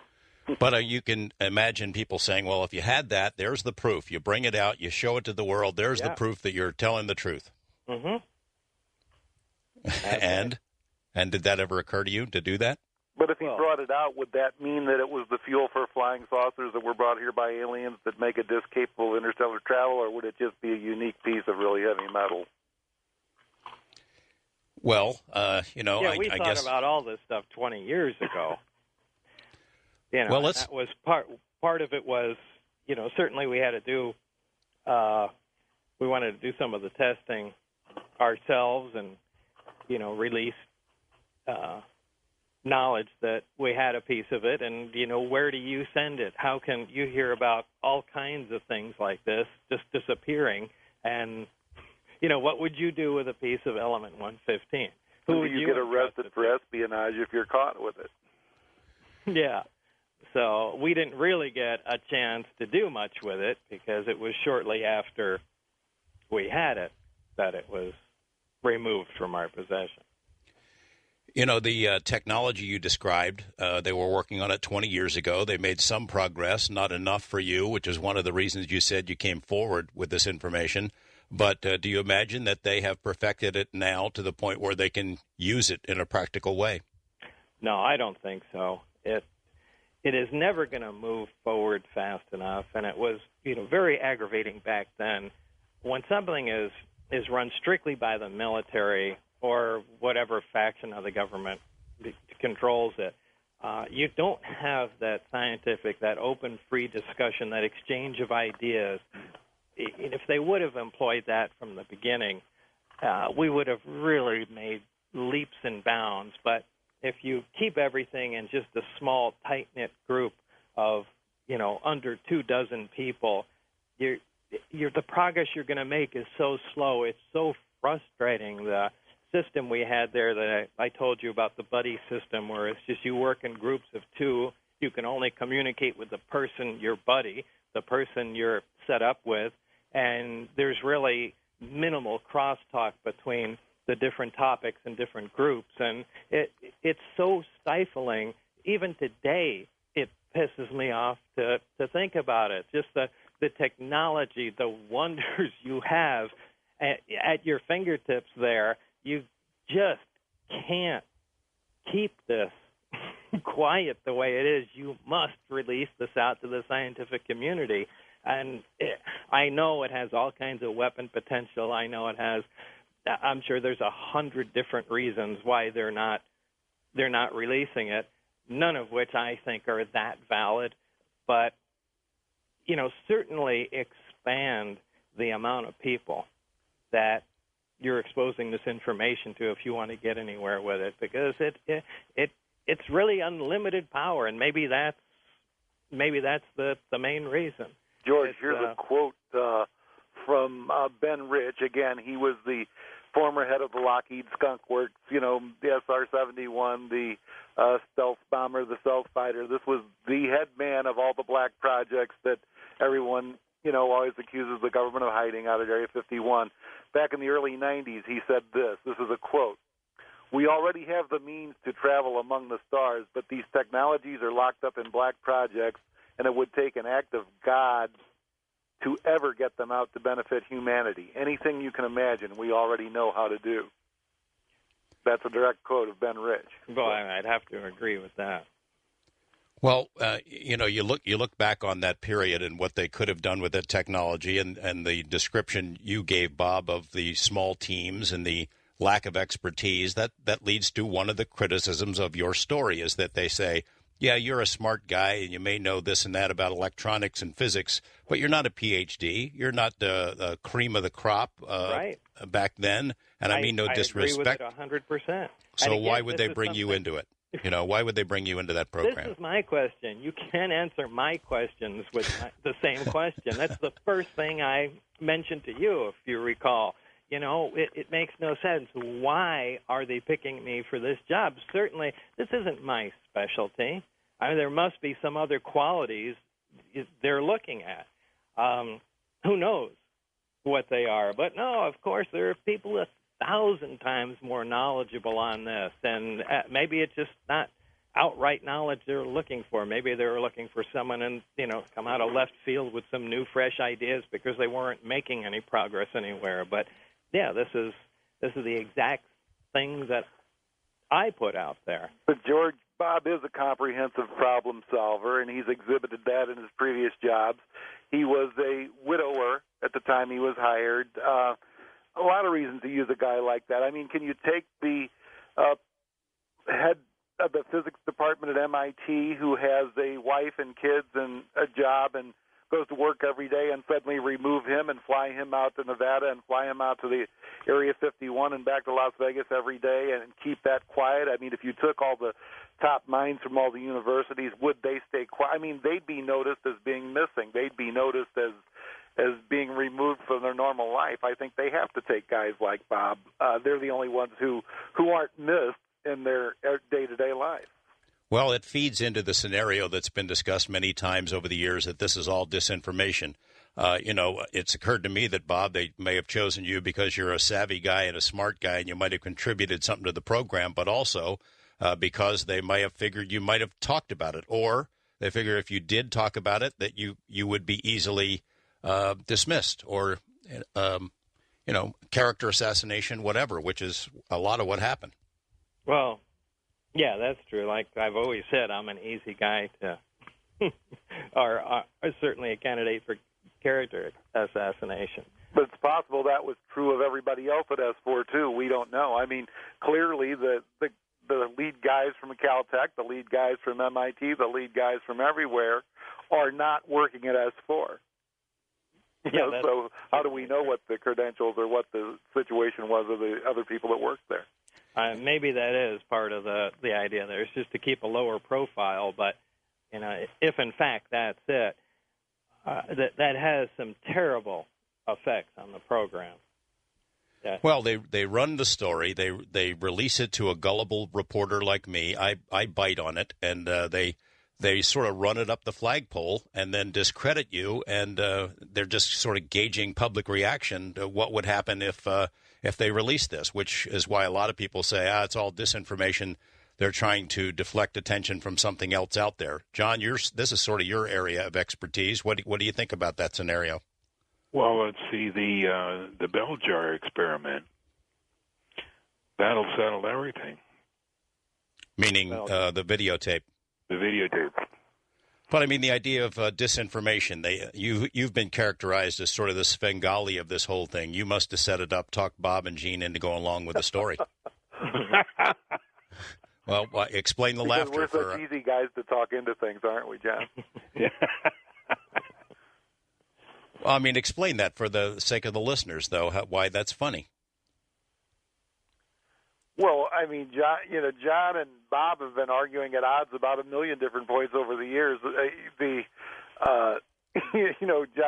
John didn't even know Bob until I took him over there and introduced him one day. I mean, John was already on your local interview show here on the record, telling us all about Richard Nixon and Jackie Gleason and all of the stuff, before Bob Lazar was around. Now, John was out there on a limb. I mean, John used Bob to back him up. It wasn't the other way around. Are people implying that I guess I missed the point here, that like John and I fabricated this story for is that? Yeah, that's come up once or twice over the years. Oh, is that what you're talking about now? Yeah, but the larger disinfo scenario is that that maybe you were duped, that you were shown this stuff, that they created this whole thing, that they wanted you to spill the beans, and it's sort of a psychological operation, or maybe to divert attention. I mean, you've heard that scenario discussed. Well, wait, divert attention from what? Yeah. So, Yeah, that's my question. I was given this material and free reign to analyze it, tinker with it, and so exactly what, and I certainly convinced myself I knew what I was dealing with. So what could be more shocking than that? Yeah, what dastardly thing are they hiding that they decided to put a giant UFO story out there for? And how? And again, they gave him this ammo. They implanted this story in his head with mind control. And then what did they throw up in the air on the Wednesday night when he took us out there to see the yeah, see the test? That scenario becomes completely ridiculous when you look at how the events took place. When they took him down to the St. Louis substation and registered his guns when he was in the program, when the Russians were in town running around trying to bribe people. What about there are other comical stories that never really hit the mainstream. And Bob, correct me if I'm wrong, but weren't you supposed to actually give a little seminar to some other guys out at E&G or something, and you overslept and didn't go give the class? Oh yeah, boy, that was a disaster. But yeah, there's, in a radio show, it's impossible to cover all of the little fine points of what happened, why, claims of along those lines are beyond ridiculous. How about I asked him at the time when I was first shown some of the ET material, and seeing the breadth, the size of the base, and the amount of equipment they had, and how do you guys keep this secret? And that's the first thing they told me, which I've mentioned before. I said, it's the easiest thing in the world to keep secret. It's nothing like any of our other black projects, because nobody believes this stuff is true. It's a piece of cake, and it is true. People have a built-in prejudice, essentially, that, flying saucers, aliens, this is all the stuff of science fiction. And, for the most part, that's just the way people believe. It's very difficult. That's how I was in the program. I mean, to me, this was all silliness. Everything I heard from John Lear and, these reports on TV of people being abducted, and this was total silliness to me, although I still have a problem with a lot of it. I'm probably the biggest UFO skeptic there is, but when it comes down to, are there actual ET craft here on Earth, it really is true. Well, the explanation I give about the disinformation scenario is if they were, in fact, trying to divert attention from something else going out there, some legitimate national security program, and they just wanted to mess with people's minds, it had to backfire on them, because the result of your story, the UFO story at S4, I mean, tens of thousands of people trekked out there. Every news organization in the world has been there. Congressional investigators have been there. They got a lot more scrutiny than I think they ever wanted, no matter what it is that they're working on out there. Well, they had bus tours out there, didn't they? Yeah, for a while. But it's like I said, those scenarios don't make any sense at all. So it couldn't. I mean, that's not even a reasonable guess. But George, look at the people that have come forward to you that you've never even gone public with, people that have told you things that they don't want released until after their death.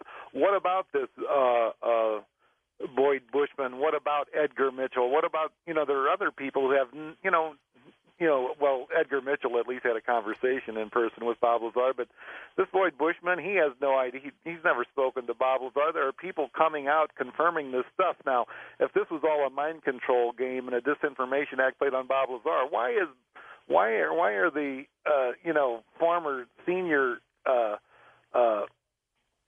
engineers from the Lockheed Skunk Works and astronauts and all these people coming forward saying they've seen evidence of their satisfaction that this is real, if all this was just a hoax on Bob Lazar?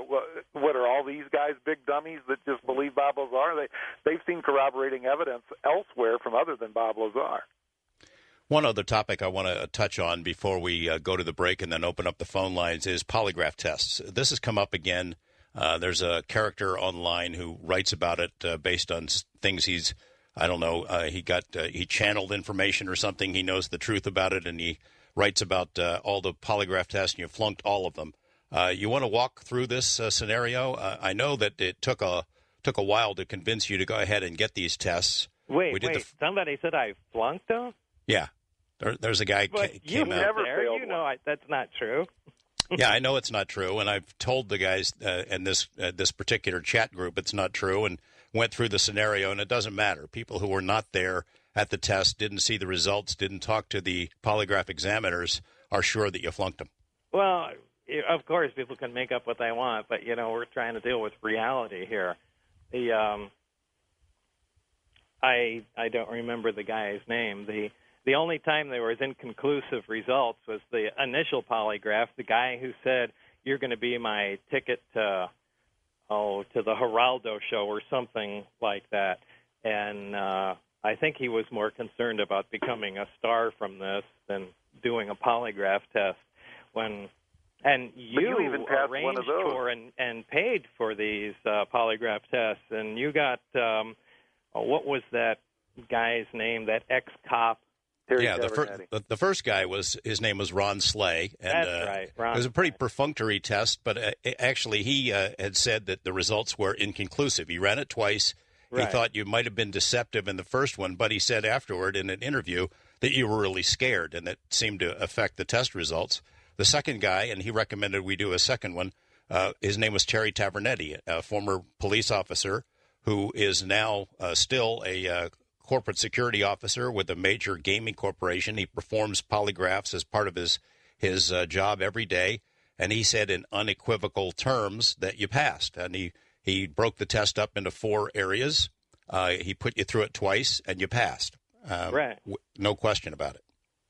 But then it was some of Terry Tavernetti's, I think, associates. Someone else took a look at it, and their opinion was that they saw a couple of areas that they thought where they might have been inconclusive. But inconclusive was the worst that ever happened. He never failed a polygraph at all. Yeah, that's true. So, Well, I mean, how could somebody come out of left field, not being there, not knowing these guys, and saying and come up with statements like that? This is the craziness that I get exposed to all the time. People hear portions of the story and weave together the remainder, and it turns into the most ridiculous story, something that I'm not even familiar with. But yeah, it's guys like this, these UFO nuts. It's why I try and distance myself from this topic completely. George, should polygraphs be subjective? I mean, can two people read a polygraph differently? Well, I guess slight nuances, but Terry Tavernetti said you passed. He gave it to a second polygrapher who agreed with that estimation. He gave it to a third who agreed but said, well, maybe you're telling stuff that you heard from somebody else and he'd like to see another test, but nobody said that you flunked. Of all the people that looked at it, nobody said you flunked. I thought the first guy, actually, the Ron Slay, I thought Bob had passed one and one was inconclusive. I didn't realize. Right, that's what George said, yeah. I'm trying to remember. I thought it was, it doesn't matter at this point. Yeah. The overall result was inconclusive. Well, we got a couple of minutes left before the break, and we open up the phone lines. Bob, I guess safe to say that you would not do the same. You would not play it the same way. No, boy. A lot of times gone by, and like I said, I really feel privileged and to have been part of the project, and obviously it fascinates me. Somebody this deep into science, where it's part of my life, to be on beyond the cutting edge is really something. And but the way this all went down and the way it was digested by the people in general, I don't think I would ever say anything again. And because the effects on your personal life. Yeah, because of the effects on my personal life, and just it was really eye-opening the way people receive information like this, and how hostile they'll be because they just don't want to believe something, and and of the tremendous amount of disinformation and attacks associated with it. Why in the world would I ever do that again? All right, we have another hour left with Bob Lazar, Gene Huff, John Lear. Stay with us. We'll be opening up the phone lines here on Coast to Coast AM. Celebrating marking the 20th anniversary of the Bob Lazar story, Area 51, S4, flying saucers in government hangars. Also joined by John Lear and Gene Huff. I know a lot of you have questions for this trio, and we'll get right to the phones as soon as we come back on Coast to Coast AM. Welcome back. We're in the final hour with Bob Lazar, Gene Huff, John Lear. We're opening the phones in just a moment, Bob. You had said earlier there are a lot of Lazar imposters out there on websites and Facebook and things of that sort. A couple of the listeners had written in saying they were curious about a site they found that had artwork and drawings and things of that sort, whether that you were related to that in any way. No. Could that be John Ferret's old site? Well, that's boblazar.com. Now I'm not talking about that site. That's John Ferret, a friend of mine, and he essentially put all I don't know what the status is, but he put essentially the bulk of my story online and drew all the graphics concerning the reactor technical aspects, measurements, that sort of thing, everything that I knew at the time. Now, that's a separate website that I wasn't involved in, but certainly knew about. These other ones I'm talking about, the social network groups, the MySpace, Facebook, that type of thing, none of those have anything to do with me. Okay, going to the phones. East of the Rockies. George. Fred. Yeah. Hello? East of the Rockies, Fred in Florida, are you there? Fred. Okay. How about George. west of the Rockies? What were you going to say?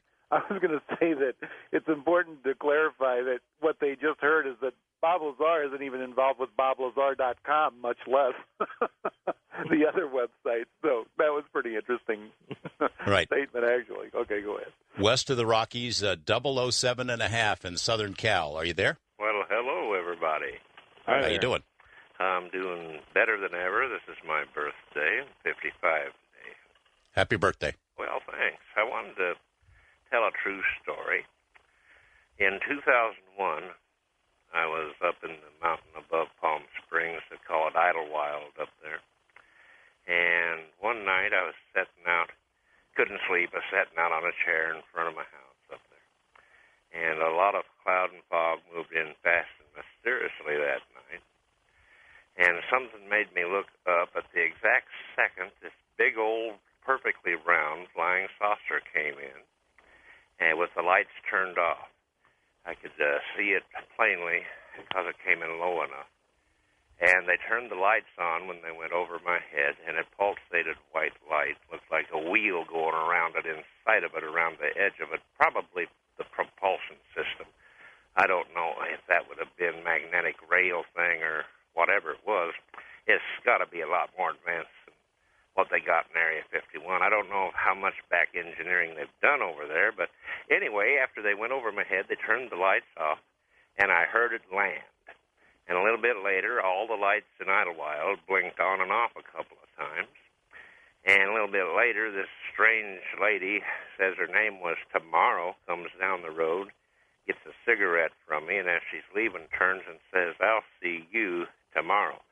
Now, from what I've learned from the people from the ship since then, I think they're in the process of doing a roundup to take a load up to their planet. But who's to say this whole planet isn't nothing more than space aliens living on this planet that they originally seeded? Who's to say that isn't true? You know, what it might be. So the question is, could that possibly be true? And basically, message is, if you can do good consistently instead of doing bad, then you're a candidate for rescue. I'd like to know everybody's thoughts on all this, and thanks a lot. I'll hang up now. John? Okay. John, you want to tackle that one? Is John awake? Am I still awake?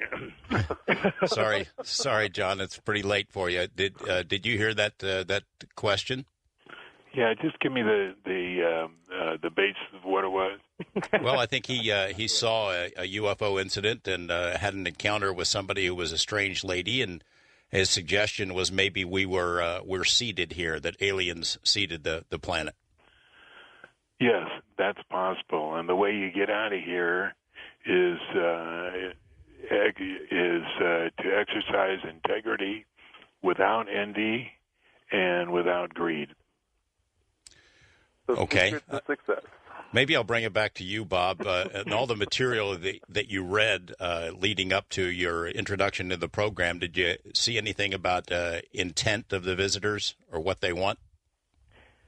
I mean, it's my intent as the visitors or what they want. I don't think it was ever made clear what their intent was. Is there information that I saw that might imply that they had something to do with putting people here? Well, possibly. I mean, that's my personal belief. I think to some extent, people were seeded in, if you want to call it that, by another civilization. But, it's... Meaning genetically altered, right? Yeah. Yeah, I mean, you read something about genetic alterations that took place throughout human history, right? Right.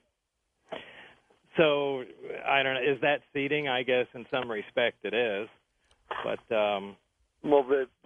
they were doing us the favor, more or less. Wasn't that your perspective? I mean, there was more in it for us than for them, apparently. That's certainly true. Wildcard line, Ed in Allentown, Pennsylvania. Good morning, Ed. Morning, George. Fantastic show, as per usual. And happy anniversary, 28 years. I am very much a fan of Bob Lazar and John and Gene's work, and I wish that you guys would make the first show available on Coast to Coast, like the interview show that you did on TV, as well as Art's first show. I think it was in 1990, I believe, that Bob Lazar was interviewed on Coast to Coast. Well, that was a long time ago. I can't believe it's been 20 years myself. Yeah, it's bizarre. I have a couple questions, and a brief comment. And, oh, my God, where to start? It's quite a privilege and a pleasure to speak to you, Bob. Well, thank you. Good luck with your new endeavor with the car inserts or whatever, the hydrogen kits. Well, yeah, thanks again for that. My mom worked for Air Products for 30 years, and my dad at each picnic would talk to the president of Air Products and say that he had plans for a hydrogen car when he was fighting in World War II in Brazil.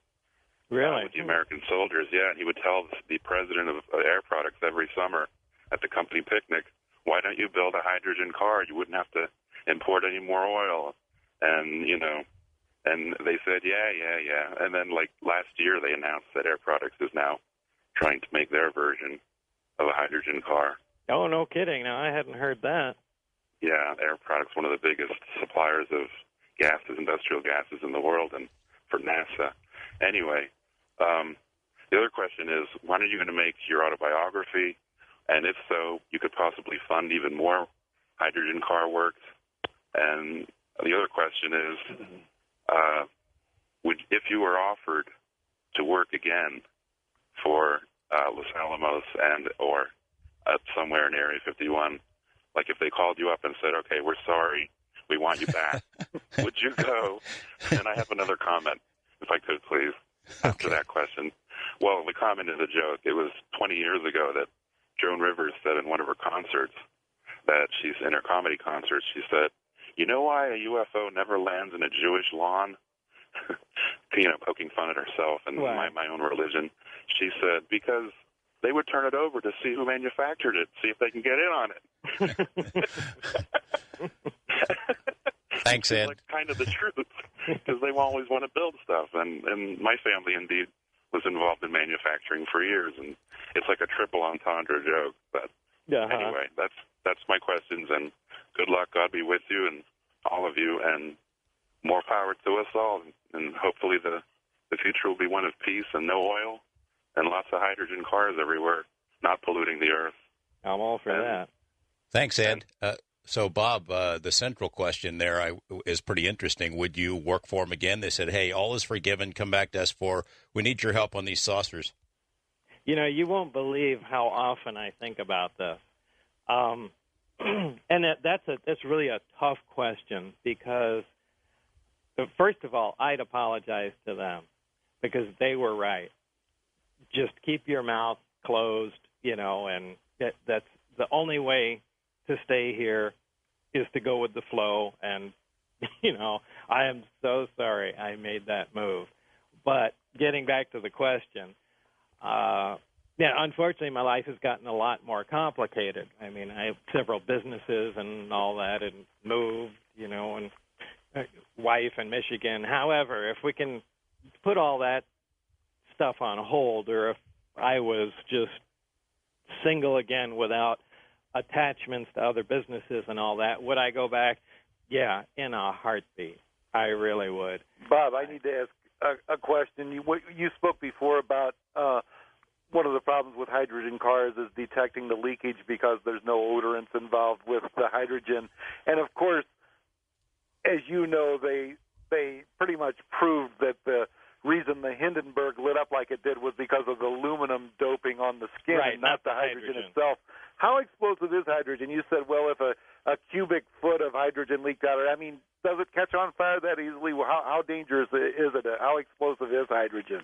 Well, a cubic foot isn't really that dangerous. It burned in air, and it does have a wide range of flammability, but it's got to be contained, right? The real problem here is overcoming the stigma of hydrogen. When you mention hydrogen to people, they're only going to think of two things: the Hindenburg or a hydrogen, thermonuclear bomb. And both of them are bad news. So it's tough overcoming that. The actual dangers are very minimal, and a gasoline car by far is the bomb that you're driving, not a hydrogen car. I want to go back to sort of the implication of Ed's question there and your interesting answer that you would actually think about going back and wish you had stayed in the program. Could you imagine, or have you thought it out about where it would be now, what your role would be if you'd stayed in it, how far the research would have progressed? Well, if things would have gone a lot smoother, and we wouldn't have had the security problems that popped up, and if things remained under control, is it possible that we would have made more progress? I don't know. Who knows how many people before me tried to make the identical progress that I was trying to do. I focused on what I was primarily interested in and, what our group was directed to do. But I certainly don't see why I would have made a giant difference. Basically what I'm saying, in this amount of time, we'd probably be about the same place they are now. I don't think I had any special abilities or any I can't think of the word to say, but well, you know what? We're just guessing. I mean, maybe they made a breakthrough. Maybe that statement out of the guy from Lockheed is more telling than we know, that they have figured it out by now. It's possible, but I have no reason to think that I could have been a major contributor, any more than any other person there. So that's hard to say. But then Ben Rich says, who used to run the Lockheed Skunk Works, says that it's locked up in Black Project, and it would take an act of God for it to ever be used for any public purpose. So that indicates to me they're probably talking about they're going to keep it for weapons and military, defense or offense purposes, whatever, but it's never going to, be disclosed and given to the public for any benefit. It's a crime, but if they're not going to let the people know about it, I sure want to know. Yeah. I just have a craving to get back into where I was, and I know that's impossible, but I do think about it all the time. It's kind of like, that annoying feeling you have. What if? Yeah, exactly. It's a what if that never goes away, and I really don't know how to describe it, but it bothers me a lot because there are times I said, well, no, I'd never go back. This is ridiculous. And But really, as time goes on, and now I'm over 50, you start thinking different. And boy, if things were as they were back then, I would jump right back into it. Nowadays, with like I said, the way my life is, it'd be impossible. Do you think if you had stayed quiet and not gone public, they yanked your clearance and you were temporarily out of the program, if you had just shut up and that had to do with Tracy, not with me. Right, but I'm just saying, if you had done as you were told and stayed quiet and not gone public, do you think they would have rehired you? Would they have called you back after a layoff? Oh, I don't know. We're going to go to Blair in Sedona, Arizona on the wild card line. Good morning, Blair. Thank you, George. Hey, Mr. Lazar, speaking of gravity propulsion, George had a gentleman by the name of Channon on his October 25th show who said frequency patterns hold the planets in place, not gravity. And frequency patterns of what? Well, there you go. I guess you got to define exactly what he means there. Maybe it's the frequency patterns of a gravitational wave. But you have to be a frequency of some energy, and maybe that's what he was referring to, that it's not a static wave, that it's an active, and he would be right. It's if he's talking about frequency of gravitational waves, I guess that's a correct statement. Would you be able to speculate on a post-government disclosure society, and what specifically and how will the current suppressed technologies of unlimited power enhance American life, those leaps and bounds you were talking about? So the effects of letting it all out. Yeah. Well, and how would that change our lives directly? A lot of that would depend on exactly how far they were able to take this, because if they really can't duplicate it, then it's useless to everybody. And if it just remains that the craft or components of other crafts they have are the only working pieces of that technology, and it can't be made to work with Earth technology, there's no use at all. It just is a novelty. However, if they were able to surpass that and able to duplicate some of the technology, some of the ideas, or even some of the basic concepts using Earth materials, sure, there could be it could be a world-changing event. There could be sources of energy that are limitless. But again, using alien materials requires a source for those alien materials, and I don't know of any Earth materials that could be substituted or that perform like the ones we were looking at. So I don't see where the project really would have proceeded, but I didn't know everything about it. I just knew the small amount of information that they dealt out to my group, and I'm sure I don't have anything close to a big picture. So you'd have to think that if they had the stuff, they spent all these years trying to figure it out, and they were just stumped, that they'd just bury it somewhere. They wouldn't talk about it. They wouldn't let it out. They wouldn't want any of our adversaries to know about its potential. Because somebody else. They'd never do that. They'd tinker with it forever. They'd never just bury it and throw it away, because just on the outside hope that a new young upstart comes in somewhere, has some neat idea, and now finally they have access to all this power and technology. They're never going to throw it on the back shelf. It's their prized possession. They're never just going to throw it in a box and do one of the Raiders of the Lost Ark thing and some giant.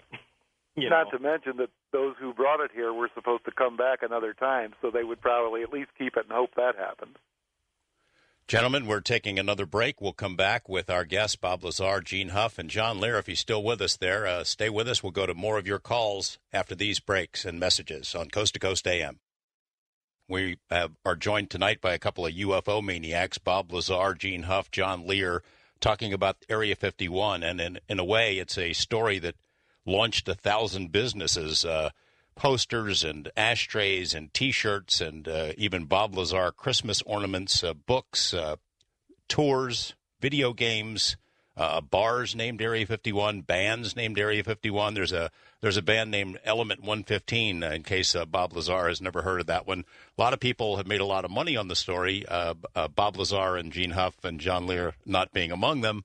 However, a lot of interest continues. When we come back, we'll go back to the phones, get to as many of your questions as we can here on Coast to Coast AM. Welcome back. We're in the home stretch with Bob Lazar, John Lear, Gene Huff, going to east of the Rockies, Glenn in Texas. Good morning, Glenn. Good morning, gentlemen. I'd just like to say this is a wonderful experience, and what a forum Art created. I have a question for Mr. Lazar, and if I may, a quick question for Mr. Lear. Go for it. Mr. Lazar, did the craft at S4 have any landing gear? And if so, what kind of configuration? It may help with the speculation on the specific use or general use. And Mr. Lear? Yeah. I grew up here in Harlingen, Texas with the CAF, and is the ride in a souped-up A-26 a body-numbing experience or something, even so, you just don't want to get out of? Thank you, and I'll listen on the air. John, why don't you start first? Okay, what was his question? He was talking about a ride in an A-26 if it was a body-numbing experience. Oh, I don't know. I had a lot of time in the airplane, but it was not a body-numbing experience. So you're not a big fan of that plane? Oh, yeah, it's a great airplane. Yeah, I loved it. In 1968, I was the first guy ever to fly in the Reno Air Races and actually placed fifth. They had a B-51 in the B-26. Okay. I was 5. When John was in that race, George, we were 5. Bob, you're part of that question. Did the craft have any landing gear? No, not that I was aware of. Anytime I saw the craft, it was on its belly or lifted off the ground, but I didn't see any landing gear, and I did get to look in the lower portion of the craft. The only thing that's down there are the gravity emitters, the amplifiers, if you will. There's no room anywhere for any kind of landing gear, so I imagine they're always counting on the craft lifting itself off the ground or sitting on its belly, but there's nothing that stands it off the ground. Bob, was there the I don't know what I'm trying to the bottom of the craft when it would turn up on its side and they'd focus the gravity amplifiers on a point. Were you taught? Did you sense? Did you know? Is the bottom of that open? Does something open? Is it made of something else, or is it all the same continuous? No, the very craft? bottom of it's flat under the amplifiers there. But it's no, solid? It's not open. Yeah, it's solid. Okay, but same as the rest of the skin of the craft. I don't know. It appeared the same, but okay. if the material was different, I wouldn't know. Keeping with Glenn's question, when they're in the hangars, these things, you saw 9 different craft in the hangars. Were they suspended, like ropes or cables or something? Sitting on their belly, with the exception of the one that was tilted up that had a hole in it that I mentioned. Looks like a projectile had been fired through it. Okay. West of the Rockies, Mark in San Diego. Good morning, Mark. Hi. By the way, my favorite 3 guests. I'd like to ask each of them how this has affected them on a religious level, like if they were raised a Catholic, and has this had any effect on their religious beliefs, as in like afterlife or a supreme being? Gene, why don't we start with you on that? Absolutely. I mean, the difference between Bob and I is that he is interested in the technology and the hardware, and of course, from what I've heard him say on this show tonight, he's changing now that he's over 50. But the impetus for me and the whole thing were the basic questions of man. Who are we? Where do we come from? Where are we going to? Life after death, God. The things that none of us are exempt from, and if these gray aliens or whomever brought these craft here had any commentary on any of that, I would like to know what they had to say. So, yeah, I've given a great deal of thought to that, and Bob did not used to think about it at all. I don't know if he does now or not, but it completely changed my life. By the way, Edgar Mitchell, the astronaut, also, he said that when he was on the moon looking back at the earth, it was tough to see where heaven was, and it kind of changed him philosophically also. It was a life-changing experience standing on the surface of the moon and looking back at the earth. So I guess all of us have different times in our life that make us examine our mortality and try and grasp whatever we can to get answers. But yeah, the material Bob brought forward was certainly changed my life and changed me a lot philosophically. And Bob, do you think of it in a spiritual or philosophical way? Any differences? No, I mean, I'm not the most spiritual person I'm not either. I really, if anything, I'm anti-religion. I think organized religion is probably the worst thing that's ever happened to civilization. But, sorry, that's the way I believe. It creates all the wars, and I don't even want to get into it. But you can be spiritual and, not be involved in mainstream religion. Is there a God? Who knows the answer to these questions? But, did it affect me? No, because I really didn't have any religious beliefs. I believe there is some order to the universe. I don't think when you die, that's it. Although, science-wise, it tells me that's all that happens is life and death. But you just have those other feelings inside you that have no basis or facts to follow. But I really wasn't religious before that. And after being exposed to it, it really didn't change anything or my beliefs. Hey, John Lear, did not only the Area 51 revelations, but the larger UFO picture change your philosophy of life or change the way you look at the universe or eternity after that? Changed everything, because now I know exactly what's going on and how it works. Wow. So you're going to write another? You're going to write a religious text and let us all know? Probably not. It's there are very few that really know this, or that would understand it, or that would care. And are you optimistic in general? Oh yeah. Wow. Well, that's something. First time caller, PJ, Santa Maria, California. Hi, PJ. Hey, good morning, guys. It is a pleasure talking to all of you guys. And question is for John Lear this morning. And John, I'm curious with lunar water findings as of the last couple of days, and I understand that having followed all three of you guys there for the last decade or so, and researching on what you've talked about with structures on the moon, and obviously a lot of features that would have to be man-made or made somewhere on there. What do you think with what NASA is doing? Do you think they're slowly starting to disseminate information about things up there? Is it a new finding to them that there is water there, or do you think they knew this from a long time ago? They probably knew there was some long time ago, because they had a lot of pictures on both the near side and far side. There's cities, waters, lakes, rivers, anything you want. The other day we managed to catch a spectacular picture where the holograph of Endymion, which is a crater at the top of the moon, about 1 o'clock, somehow the holograph or whatever hides it went away for just a few minutes, and a friend of mine had a telescope aimed right at it and was able to draw what is really at Endymion. It was a fascinating experience, and he came to Las Vegas, and we went over it, and we drew it many, many times until we got it exactly right. What was there? It was a city with buildings and towers, and it's hidden by holographic nature. Boy, that sounds so crazy to me. I can't even relate to you. John is back. Yeah.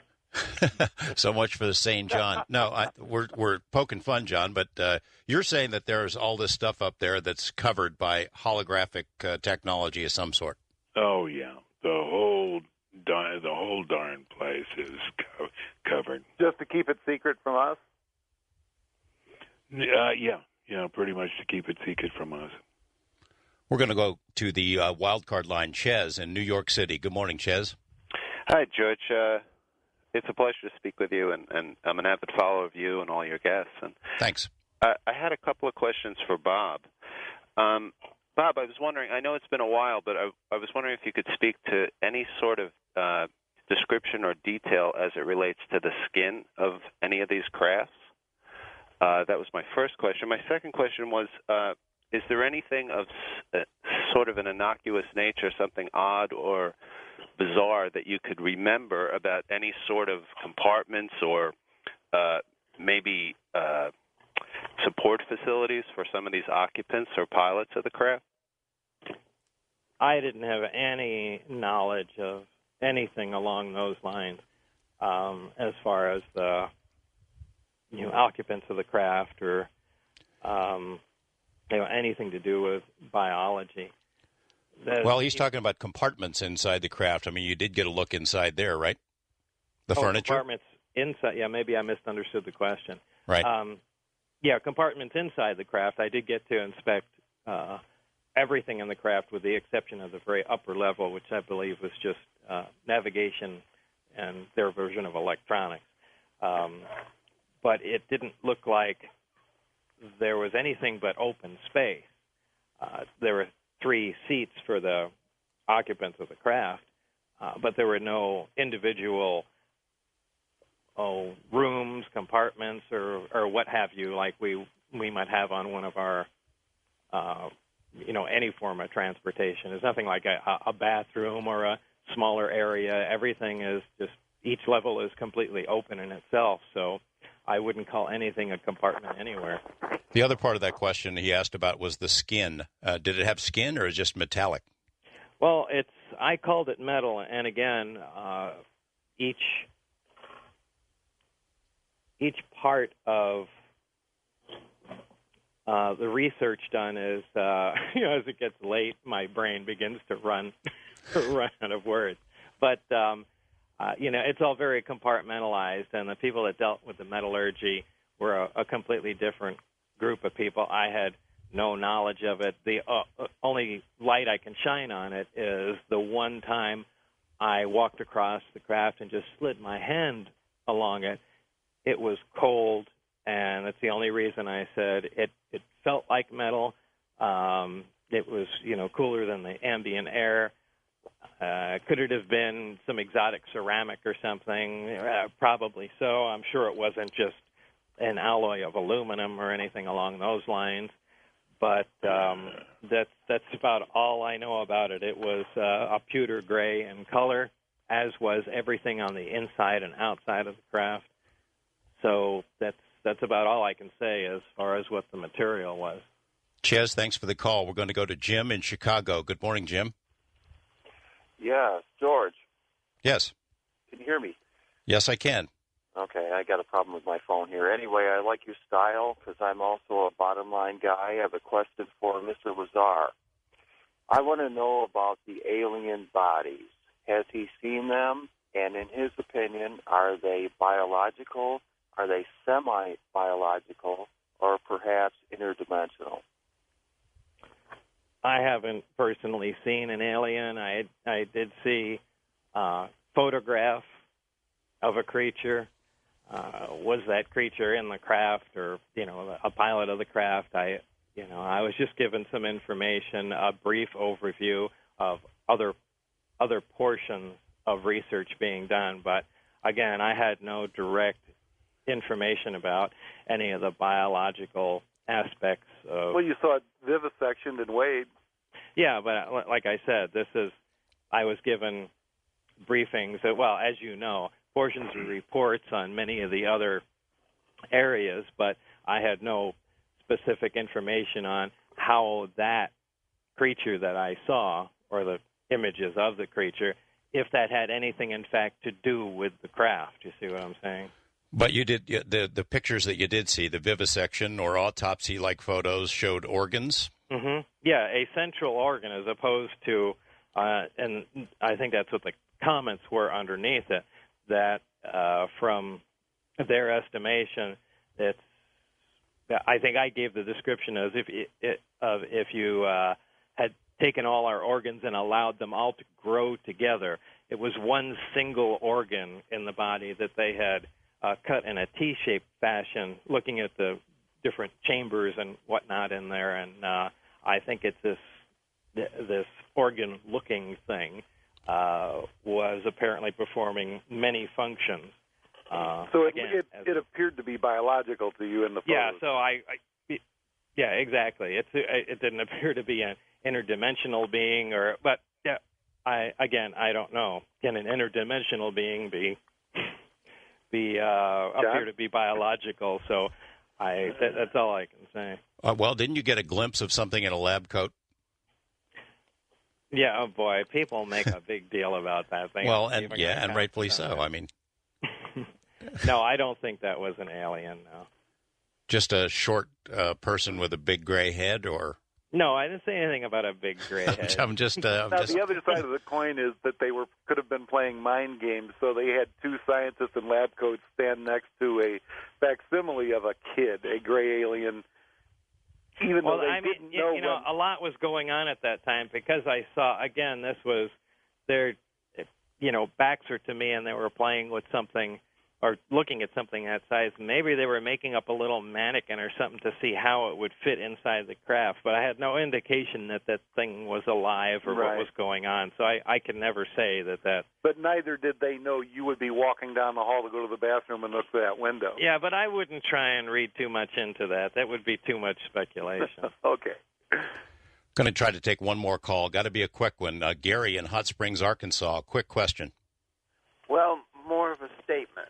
Okay. In 1966, I was the youngest person working for an electronics company who delivered projects to the Jet Propulsion Laboratory, which is now NASA. And normally I was kept out of the loop as to what they did, but this one particular time I walked through a door that I wasn't supposed to, and there on the easel by an illustrator who was incredible by the name of Glenn Hawk was the Space Shuttle, 1966. It did not fly till 1981. So this suppression of information has been going on for eons. Well, point well taken, and I think Bob and John and Gene are sort of examples of what our knowledge is of suppression of this kind of technology. Any closing comments from our guests, Bob? Anything you want the listeners to know about what's next for you or what this strange journey has been like? Well, the strange journey has really been something. Certainly has taken my life in directions I never thought it would. I do constantly get people that are, really wanting to ask me questions, even people doing research and looking for, actually even in a couple instances, some research labs that are looking at advanced propulsion and just looking for some possible insight. And I apologize for not getting back to everybody, but if you do want to contact me, just be patient. And the only place is our website.